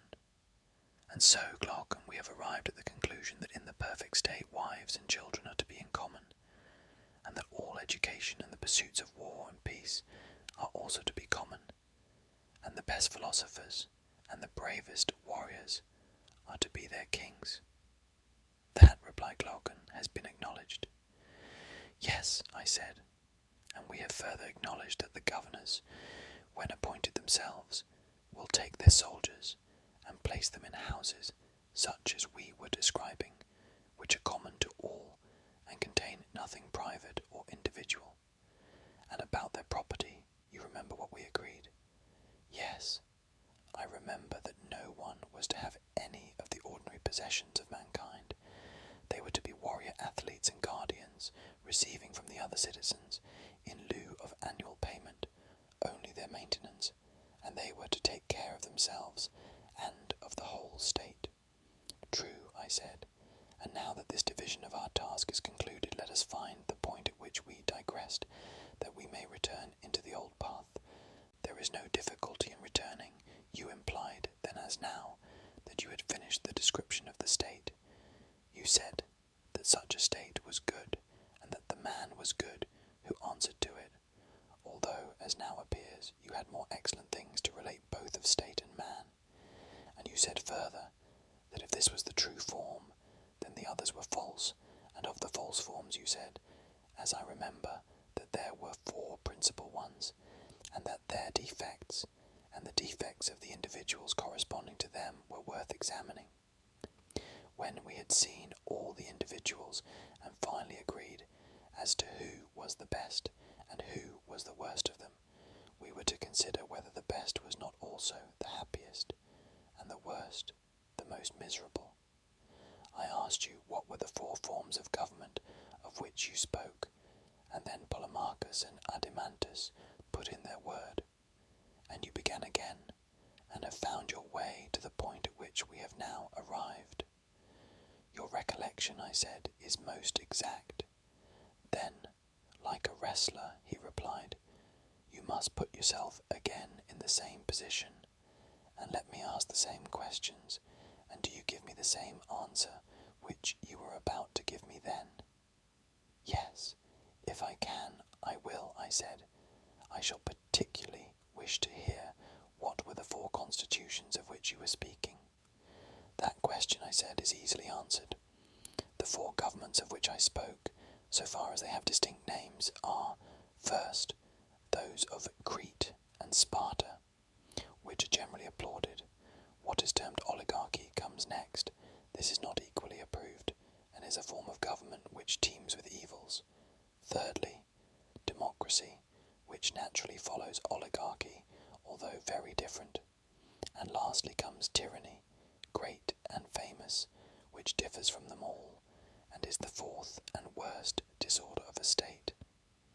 I do not know, do you, of any other constitution which can be said to have a distinct character. There are lordships and principalities, which are bought and sold, and some other intermediate forms of government, but these are nondescripts, and may be found equally among Hellenes and among barbarians. Yes, he replied, we certainly hear of many curious forms of government which exist among them. Do you know, I said, that governments vary as the dispositions of men vary, and that there must be as many of the one as there are of the other? For we cannot suppose that states are made of oak and rock, and not out of the human natures which are in them, and which, in a figure, turn the scale, and draw other things after them. Yes, he said, the states are as the men are. They grow out of human characters. Then, if the constitutions of states are 5, the dispositions of individual minds will also be 5. Certainly. Him who answers to aristocracy, and whom we rightly call just and good, we have already described. We have. Then let us now proceed to describe the inferior sort of natures, being the contentious and ambitious, who answer to the Spartan polity, also the oligarchical, democratical, and tyrannical. Let us place the most just by the side of the most unjust, and when we see them, we shall be able to compare the relative happiness or unhappiness of him who leads a life of pure justice or pure injustice. The inquiry will then be completed, and we shall know whether we ought to pursue injustice, as Thrasymachus advises, or in accordance with the conclusions of the argument to prefer justice. Certainly, he replied, we must do as you say. Shall we follow our old plan, which we adopted with a view to clearness, of taking the state first, and then proceeding to the individual, and begin with the government of honour? I know of no name for such a government other than timocracy, or perhaps timarchy.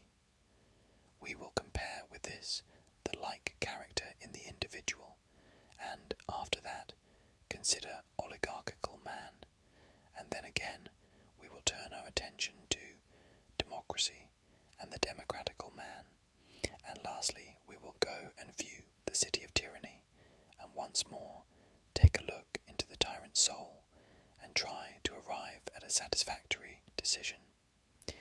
That way of viewing and judging of the matter will be very suitable. First, then, I said, let us inquire how democracy, the government of honour, arises out of aristocracy, the government of the best. Clearly, all political changes originate in divisions of the actual governing power. A government which is united, however small, cannot be moved. Very true, he said. In what way, then, will our city be moved, and in what manner the two classes of auxiliaries and rulers disagree among themselves, or with one another? Shall we, after the manner of Homer, pray the Muses to tell us how discord first arose? Shall we imagine them in solemn mockery, to play and jest with us as if we were children, and to address us in a lofty tragic vein, making believe to be in earnest? How would they address us? After this manner, a city which is thus constituted can hardly be shaken, but seeing that everything which has a beginning has also an end, even a constitution such as yours will not last for ever, but will in time be dissolved. And this is the dissolution. In plants that grow in the earth, as well as in animals that move on the earth's surface, fertility and sterility of soul and body occur when the circumferences of the circles of each are completed, which in short-lived existences pass over a short space, and in long-lived ones over a long space.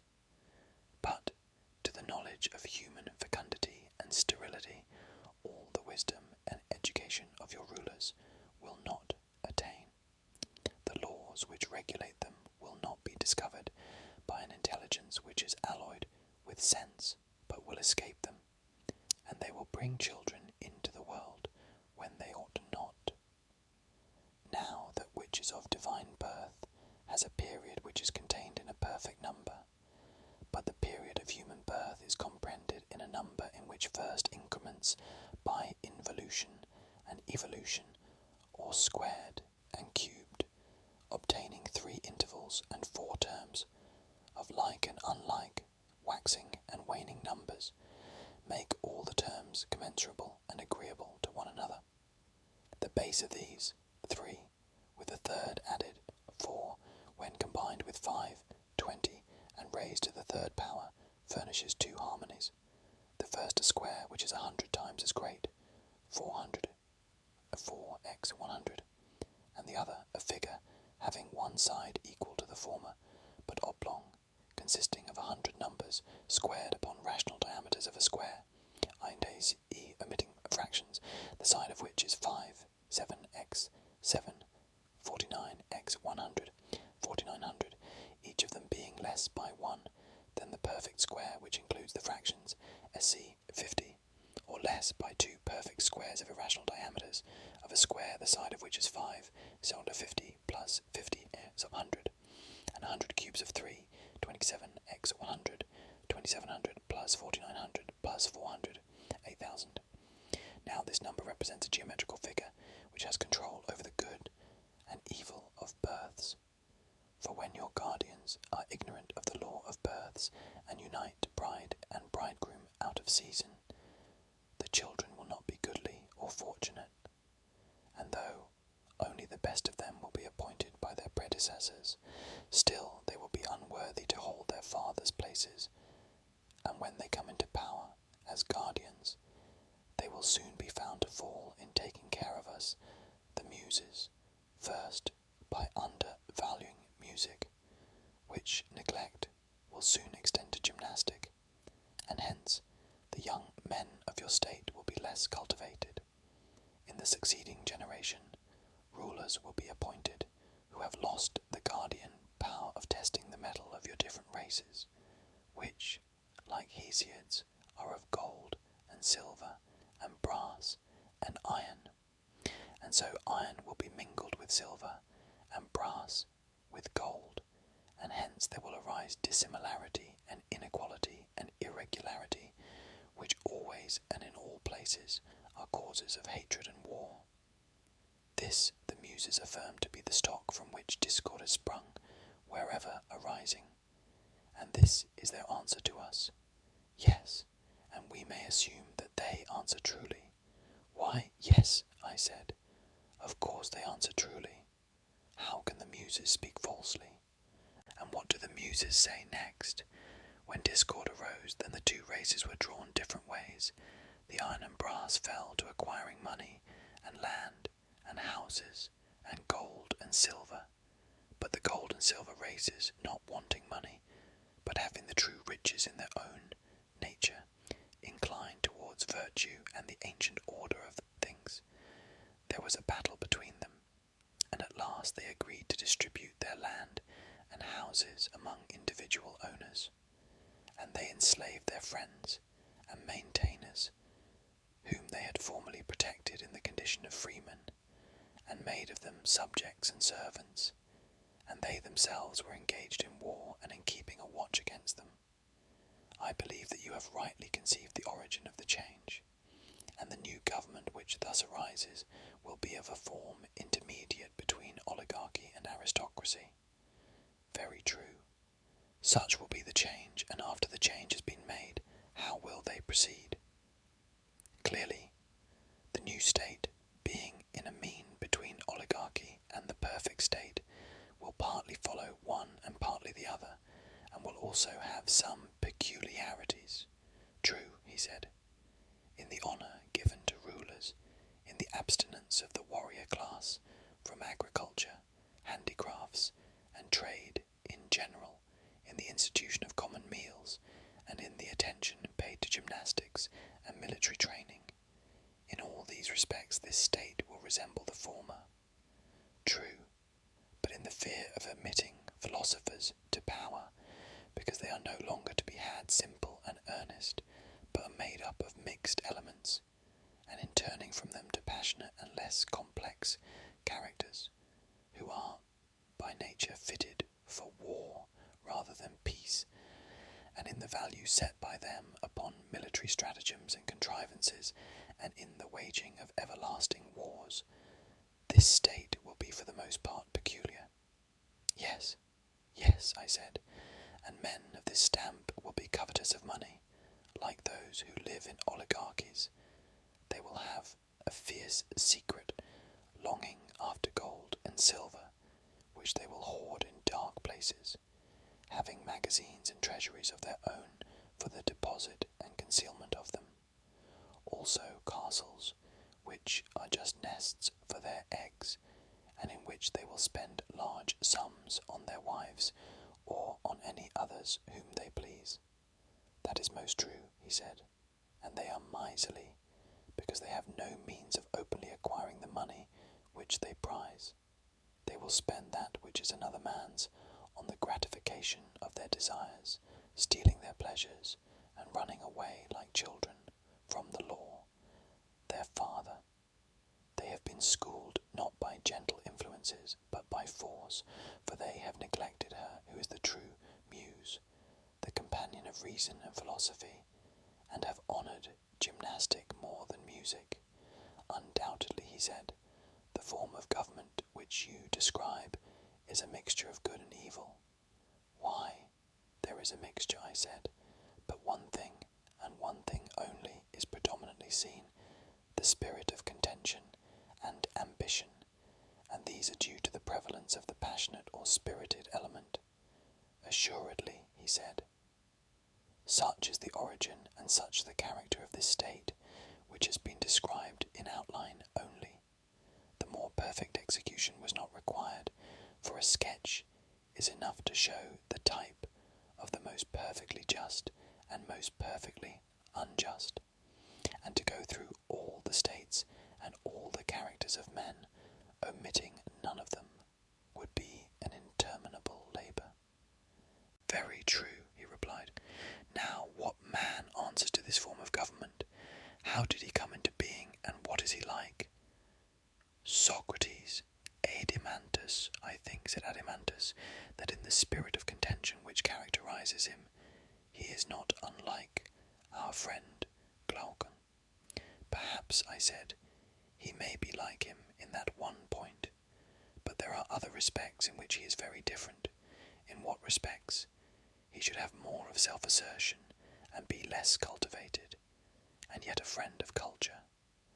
And he should be a good listener, but no speaker.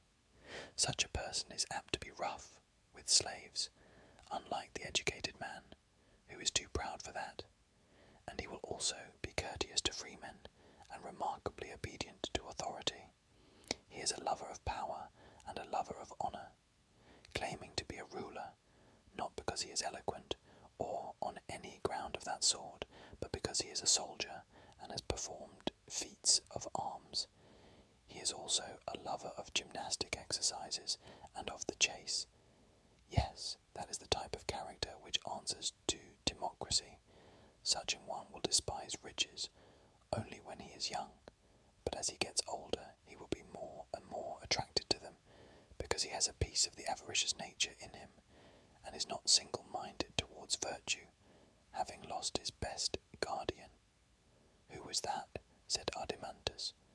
Philosophy, I said, tempered with music, who comes and takes her abode in a man, and is the only saviour of his virtue throughout life. Good, he said. Such, I said, is the timocratical youth, and he is like the timocratical state. Exactly. His origin is as follows. He is often the young son of a grave father, who dwells in an ill-governed city, of which he declines the honours and offices, and will not go to law or exert himself in any way, but but is ready to waive his rights in order that he may escape trouble. And how does the son come into being? The character of the son begins to develop when he hears his mother complaining that her husband has no place in the government, of which the consequence is that she has no precedence among other women. Further, when she sees her husband not very eager about money, and instead of battling and railing in the law courts or assembly, taking whatever happens to him quietly, and when she observes that his thoughts always centre in himself, while he treats her with very considerable indifference, she is annoyed, and says to her son that his father is only half a man and far too easy-going, adding all the other complaints about her own ill treatment, which women are so fond of rehearsing. Yes, said Adeimantus, they give us plenty of them, and their complaints are so like themselves. And you know, I said, that the old servants also, who are supposed to be attached to the family, from time to time talk privately in the same strain to the son, and if they see anyone who owes money to his father, or is wronging him in any way, and he falls to prosecute them, they tell the youth that when he grows up he must retaliate upon people of this sort, and be more of a man than his father. He has only to walk abroad, and he hears and sees the same sort of thing. Those who do their own business in the city are called simpletons, and held in no esteem, while the busybodies are honoured and applauded. The result is that the young man, hearing and seeing all these things, hearing too the words of his father, and having a nearer view of his way of life, and making comparisons of him and others, is drawn opposite ways, while his father is watering and nourishing the rational principle in his soul. The others are encouraging the passionate and appetitive, and he, being not originally of a bad nature, but having kept bad company, is at last brought by their joint influence to a middle point, and gives up the kingdom which is within him to the middle principle of contentiousness and passion, and becomes arrogant and ambitious. You seem to me to have described his origin perfectly. Then we have now, I said, the second form of government, and the second type of character. We have. Next, let us look at another man who, as Aeschylus says, is set over against another state, or rather, as our plan requires, begin with the state. By all means, I believe that oligarchy follows next in order. And what manner of government do you term oligarchy? A government resting on a valuation of property, in which the rich have power, and the poor man is deprived of it. I understand, he replied. Ought I not to begin by describing how the change from democracy to oligarchy arises? Yes. Well, I said, no eyes are required in order to see how the one passes into the other. How?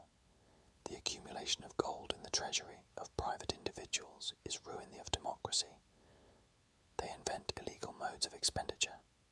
For what do they or their wives care about the law? Yes, indeed. And then one, seeing another grow rich, seeks to rival him, and thus the great mass of the citizens become lovers of money.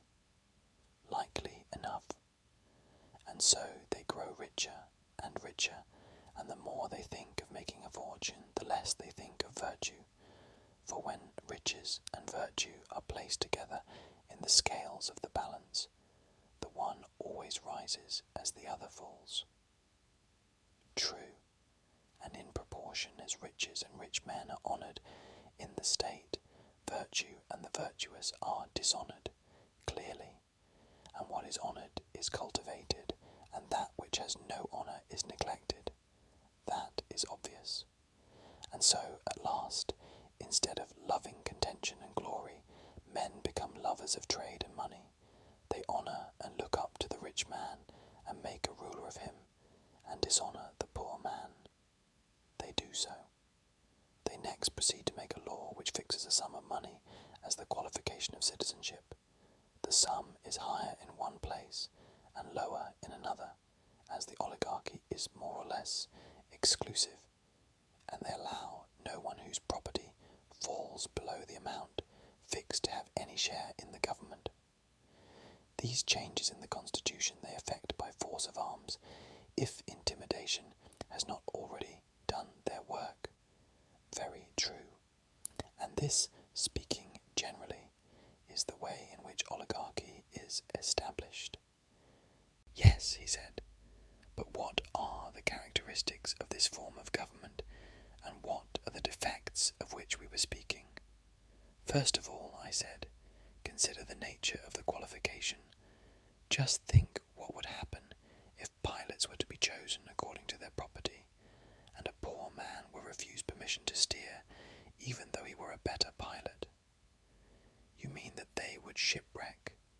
Yes, and is not this true of the government of anything? I should imagine so, except a city. Or would you include a city? Nay, he said, the case of a city is the strongest of all, inasmuch as the rule of a city is the greatest and most difficult of all. This, then, will be the first great defect of oligarchy. Clearly. And here is another defect, which is quite as bad. What defect? The inevitable division.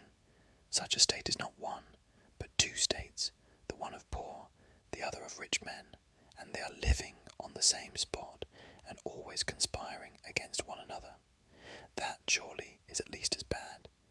Another discreditable feature is, that for a like reason they are incapable of carrying on any war. Either they arm the multitude, and then they are more afraid of them than of the enemy, or if they do not call them out in the hour of battle, they are oligarchs indeed, few to fight as they are few to rule, and at the same time their fondness for money makes them unwilling to pay taxes. How discreditable! And, as we said before, under such a constitution the same persons have too many callings. They are husbandmen, tradesmen, warriors, all in one. Does that look well? Anything but well.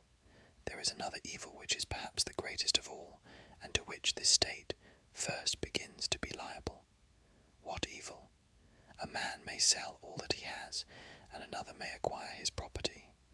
Yet after the sale he may dwell in the city, of which he is no longer a part, being neither trader nor artisan, nor horseman, nor hoplite, but only a poor, helpless creature.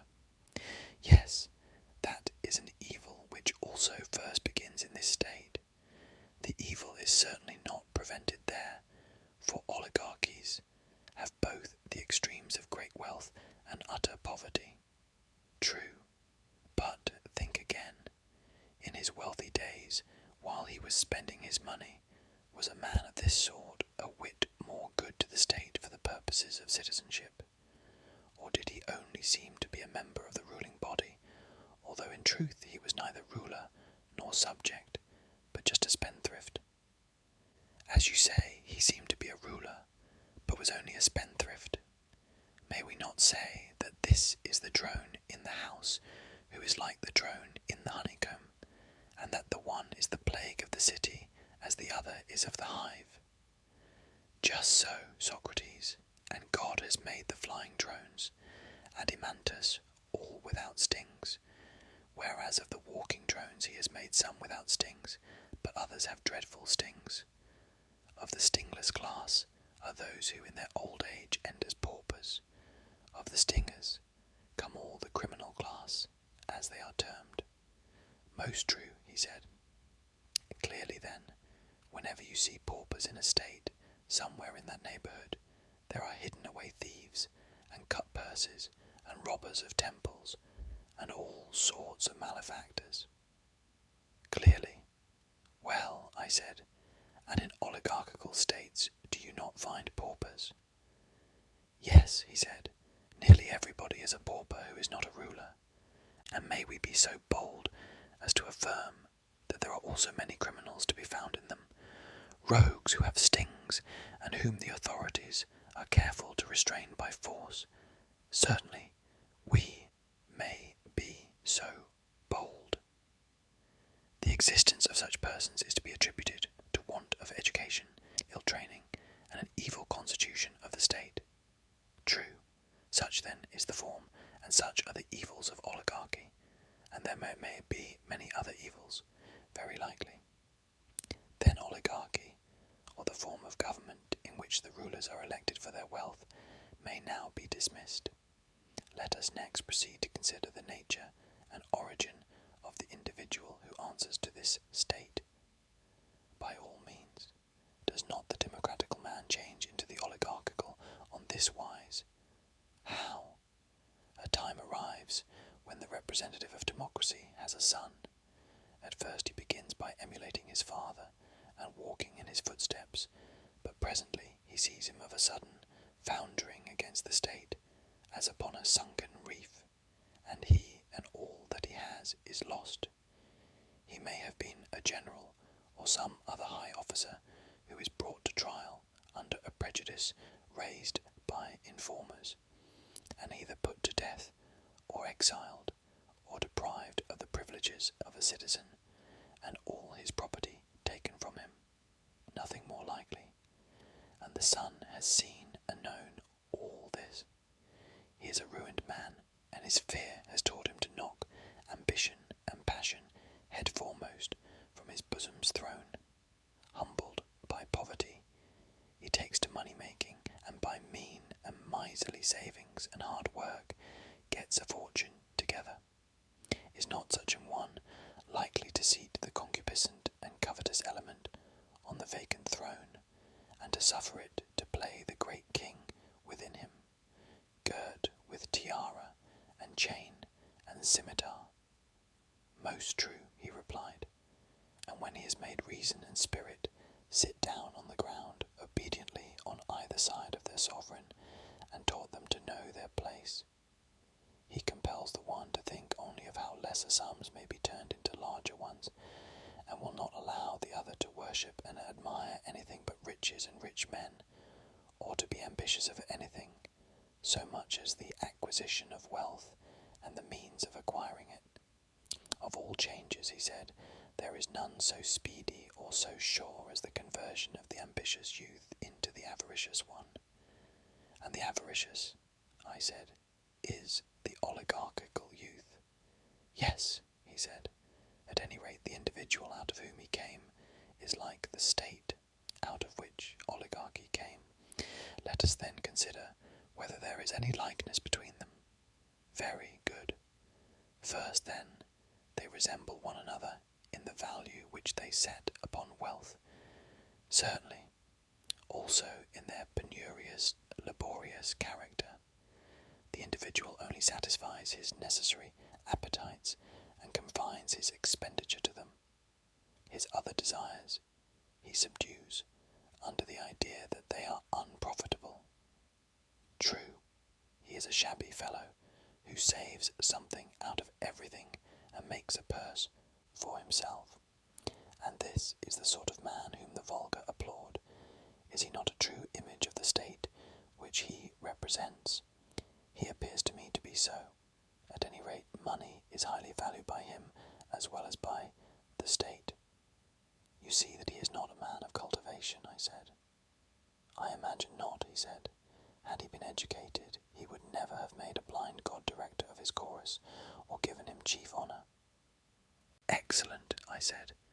Yet consider, must we not further admit that owing to this want of cultivation, there will be found in him drone-like desires, as of pauper and rogue, which are forcibly kept down by his general habit of life? True. Do you know where you will have to look if you want to discover his rogueries? Where must I look? You should see him where he has some great opportunity of acting dishonestly, as in the guardianship of an orphan. Aye.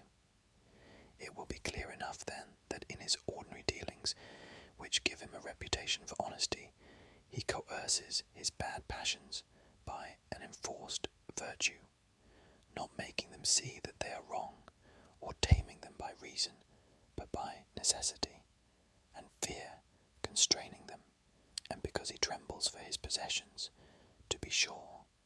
Yes, indeed, my dear friend, but you will find that the natural desires of the drone commonly exist in him all the same, whenever he has to spend what is not his own. Yes, and they will be strong in him too. The man, then, will be at war with himself. He will be two men, and not one, but in general his better desires will be found to prevail over his inferior ones. True, for these reasons such an one will be more respectable than most people, yet the true virtue of a unanimous and harmonious soul will flee far away and never come near him. I should expect so, and surely the miser individually will be an ignoble competitor in a state for any prize of victory or other object of honourable ambition. He will not spend his money in the contest for glory, so afraid is he of awakening his expensive appetites and inviting them to help and join in the struggle. In true oligarchical fashion, he fights with a small part only of his resources, and the result commonly is that he loses the prize and saves his money. Very true. Can we any longer doubt, then, that the miser and money-maker answers to the oligarchical state? There can be no doubt. Next comes democracy. Of this the origin and nature have still to be considered by us, and then we will inquire into the ways of the democratic man, and bring him up for judgment. That, he said, is our method. Well, I said, and how does the change from oligarchy into democracy arise? Is it not on this wise? The good at which such a state arms is to become as rich as possible, a desire which is insatiable. What then? The rulers, being aware that their power rests upon their wealth, refuse to curtail by law the extravagance of the spendthrift youth, because they gain by their ruin.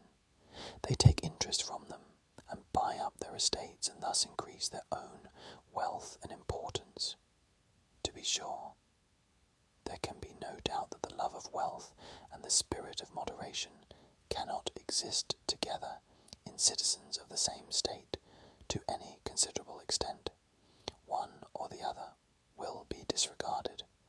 That is tolerably clear, and in oligarchical states, from the general spread of carelessness and extravagance, men of good family have often been reduced to beggary. Yes, often, and still they remain in the city. There they are, ready to sting and fully armed, and some of them owe money. Some have forfeited their citizenship. A third class are in both predicaments, and they hate and conspire against those who have got their property and against everybody else, and are eager for revolution. That is true. On the other hand, the men of business, stooping as they walk, and pretending not even to see those whom they have already ruined, insert their sting, that is, their money, into someone else who is not on his guard against them, and recover the parent sum many times over, multiplied into a family of children, and so they make drone and pauper to abound in the state. Yes, he said, there are plenty of them. That is certain. The evil blazes up like a fire, and they will not extinguish it, either by restricting a man's use of his own property, or by another remedy. What other? One which is the next best, and has the advantage of compelling the citizens to look to their characters. Let there be a general rule that everyone shall enter into voluntary contracts at his own risk, and there will be less of this scandalous money-making, and the evils of which we were speaking will be greatly lessened in the state. Yes, they will be greatly lessened.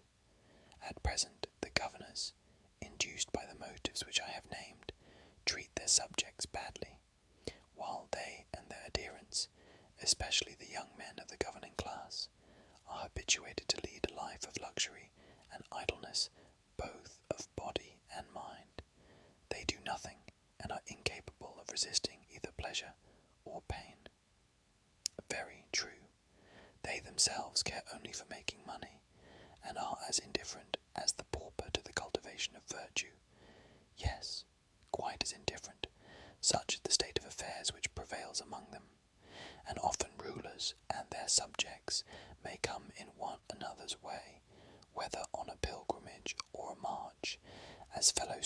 soldiers or fellow sailors. Ay, and they may observe the behaviour of each other in the very moment of danger, for where danger is, there is no fear that the poor will be despised by the rich, and very likely the wiry, sunburnt poor man may be placed in battle at the side of a wealthy one who has never spoilt his complexion and has plenty of superfluous flesh. When he sees such an one puffing and at his wit's end, how can he avoid drawing the conclusion that men like him are only rich, because no one has the courage to despoil them? And when they meet in private, will not people be saying to one another, "Our warriors are not good for much"? Yes, he said, I am quite aware that this is their way of talking, and, as in a body which is diseased, the addition of a touch from without may bring on illness, and sometimes, even when there is no external provocation, a commotion may arise within. In the same way, wherever there is weakness in the state, there is also likely to be illness, of which the occasions may be very slight, the one party introducing from without their oligarchical, the other their democratical allies, and then the state falls sick, and is at war with herself, and may be at times distracted, even when there is no external cause. Yes, surely. And then democracy comes into being after the poor have conquered their opponents, slaughtering some and banishing some, while to the remainder they give an equal share of freedom and power. And this is the form of government in which the magistrates are commonly elected by lot. Yes, he said, that is the nature of democracy, whether the revolution has been effected by arms, or whether fear has caused the opposite party to withdraw. And now, what is their manner of life, and what sort of a government have they? For as the government is, such will be the man. Clearly, he said, in the first place, are they not free? And is not the city full of freedom and frankness? A man may say and do what he likes. 'Tis said so, he replied, and where freedom is, the individual is clearly able to order for himself his own life, as he pleases. Clearly, then, in this kind of state there will be the greatest variety of human natures, their will. This then seems likely to be the fairest of states, being an embroidered robe, which is spangled with every sort of flower. And just as women and children think a variety of colours to be of all things most charming, so there are many men to whom this state, which is spangled with the manners and characters of mankind, will appear to be the fairest of states. Yes, yes, my good sir, and there will be no better in which to look for a government. Why? Because of the liberty which reigns there. They have a complete assortment of constitutions, and he who has a mind to establish a state, as we have been doing, must go to a democracy, as he would to a bazaar at which they sell them, and pick out the one that suits him. Then, when he has made his choice, he may found his state. He will be sure to have patterns enough, and there being no necessity, I said, for you to govern in this state, even if you have the capacity, or to be governed, unless you like, or go to war when the rest go to war, or to be at peace when others are at peace, unless you are so disposed, there being no necessity also, because some law forbids you to hold office, or be a dicast, that you should not hold office, or be a dicast, if you have a fancy. Is not this a way of life, which for the moment is supremely delightful? For the moment, yes. And is not there humanity to the condemned, in some cases quite charming? Have you not observed how in a democracy many persons, although they have been sentenced to death or exile, just stay where they are and walk about the world? The gentleman parades like a hero, and nobody sees or cares. Yes, he replied, many and many a one. See too, I said, the forgiving spirit of democracy, and the don't care about trifles, and the disregard which he shows of all the fine principles which we solemnly laid down at the foundation of the city, as when we said that, except in the case of some rarely gifted nature, there never will be a good man who has not from his childhood been used to play amid things of beauty, and make of them a joy and a study. How grandly does she trample all these fine notions of ours under her feet, never giving a thought to the pursuits which make a statesman, and promoting to honour anyone who professes to be the people's friend. Yes, she is of a noble spirit. These and other kindred characteristics are proper to democracy, which is a charming form of government, full of variety and disorder, and dispensing a sort of equality to equals and unequals alike. We know her well. Consider now, I said, what manner of man the individual is, or rather consider, as in the case of the state, how he comes into being. Very good, he said. Is not this the way? He is the son of the miserly and oligarchical father who has trained him in his own habits. Exactly.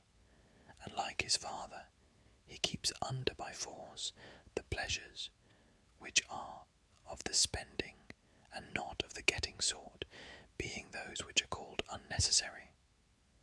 Obviously, would you like, for the sake of clearness, to distinguish which are the necessary and which are the unnecessary pleasures? I should. Are not necessary pleasures those of which we cannot get rid, and of which the satisfaction is a benefit to us? And they are rightly so, because we are framed by nature to desire both what is beneficial and what is necessary, and cannot help it. True, we are not wrong, therefore, in calling them necessary. We are not. And the desires of which a man may get rid, if he takes pains from his youth upwards, of which the presence, moreover, does no good, and in some cases the reverse of good, shall we not be right in saying that all these are unnecessary? Yes, certainly. Suppose we select an example of either kind, in order that we may have a general notion of them. Very good. Will not the desire of eating, that is, of simple food and condiments, in so far as they are required for health and strength, be of the necessary class? That is what I should suppose. The pleasure of eating is necessary in two ways. It does us good, and it is essential to the continuance of life. Yes, but the condiments are only necessary in so far as they are good for health. Certainly, and the desire which goes beyond this, or more delicate food, or other luxuries, which might generally be got rid of if controlled and trained in youth, and is hurtful to the body, and hurtful to the soul in the pursuit of wisdom and virtue, may be rightly called unnecessary. Very true. May we not say that these desires spend, and that the others make money because they conduce to production? Certainly. And of the pleasures of love, and all other pleasures, the same holds good. True. And the drone of whom we spoke was he who was surfeited in pleasures and desires of this sort, and was the slave of the unnecessary desires, whereas he who was subject to the necessary only was miserly and oligarchical. Very true. Again, let us see how the democratical man grows out of the oligarchical. The following, as I suspect, is commonly the process. What is the process? When a young man who has been brought up, as we were just now describing, in a vulgar and miserly way, has tasted drone's honey, and has come to associate with fierce and crafty natures, who are able to provide for him all sorts of refinements and varieties of pleasure, then, as you may imagine, the change will begin of the oligarchical principle within him into the democratical, inevitably. And as in the city like was helping like, and the change was effected by an alliance from without assisting one division of the citizens, so too the young man is changed by a class of desires coming from without to assist the desires within him, that which is and alike again, helping that which is akin and alike. Certainly, and if there be any ally which aids the oligarchical principle within him, whether the influence of a father or of kindred, advising or rebuking him, then there arises in his soul a faction and an opposite faction, and he goes to war with himself. It must be so, and there are times when the democratical principle gives way to the oligarchical, and some of his desires die, and others are banished. A spirit of reverence enters into the young man's soul, and order is restored. Yes, he said, that sometimes happens, and then again, after the old desires have been driven out, fresh ones spring up, which are akin to them, and because he, their father, does not know how to educate them, wax fierce and numerous. Yes, he said, that is apt to be the way. They draw him to his old associates, and holding secret intercourse with them, breed and multiply in him. Very true.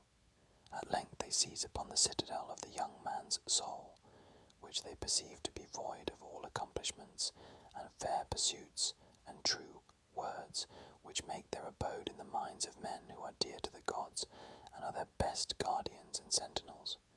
None better. False and boastful conceits and phrases mount upwards and take their place. They are certain to do so, and so the young man returns into the country of the lotus eaters, and takes up his dwelling there in the face of all men. And if any help be sent by his friends to the oligarchical part of him, the aforesaid vain conceits shut the gate of the king's fastness, and they will neither allow the embassy itself to enter, private if private advisers offer the fatherly counsel of the age, will they listen to them or receive them. There is a battle, and they gain the day, and then modesty, which they call silliness, is ignominiously thrust into exile by them, and temperance, which they nickname unmanliness, is trampled in the mire and cast forth. They persuade men that moderation and orderly expenditure are vulgarity and meanness, and so, by the help of a rabble of evil appetites, they drive them beyond the border. Yes, with a will. And when they have emptied and swept clean the soul of him who is now in their power, and who is being initiated by them in great mysteries, the next thing is to bring back to their house insolence and anarchy, and waste and impudence, in bright array, having garlands on their heads, and a great company with them, hymning their praises, and calling them by sweet names. Insolence they term breeding, and anarchy liberty, and waste magnificence, and impudence courage. And so the young man passes out of his original nature, which was trained in the school of necessity, into the freedom and libertinism of useless and unnecessary pleasures. Yes, he said, the change in him is visible enough. After this he lives on, spending his money and labour and time on unnecessary pleasures, quite as much as on necessary ones. But if he be fortunate, and is not too much disordered in his wits, when years have elapsed, and the heyday of passion is over, supposing that he then readmit into the city some part of the exiled virtues, and does not wholly give himself up to their successors, in that case he balances his pleasures, and lives in a sort of equilibrium, putting the government of himself into the hands of the one which comes first, and wins the turn. And when he has had enough of that, then into the hands of another. He despises none of them, but encourages them all equally. Very true, he said. Neither does he receive or let pass into the fortress any true word of advice. If anyone says to him that some pleasures are the satisfactions of good and noble desires, and others of evil desires, and that he ought to use and honour some, and chastise and master the others, whenever this is repeated to him, he shakes his head and says that they are all alike, and that one is as good as another. Yes, he said, that is the way with him, Yes, I said, he lives from day to day indulging the appetite of the hour, and sometimes he is lapped in drink and strains of the flute. Then he becomes a water drinker and tries to get thin. Then he takes a turn at gymnastics, sometimes idling and neglecting everything. Then once more living the life of a philosopher. Often he's busy with politics and starts to his feet and says and does whatever comes into his head. And if he is emulous of anyone who is a warrior, off he is in that direction, or of men of business, once more in that. His life has neither law nor order, and this distracted existence he terms joy and bliss and freedom, and so he goes on. Yes, he replied, he is all liberty and equality. Yes, I said, his life is motley and manifold, and an epitome of the lives of many. He answers to the state, which we described as fair and spangled. And many a man and many a woman will take him for their pattern, and many a constitution and many an example of manners is contained in him. Just so, let him then be set over against democracy. He may truly be called the democratic man. Let that be his place, he said.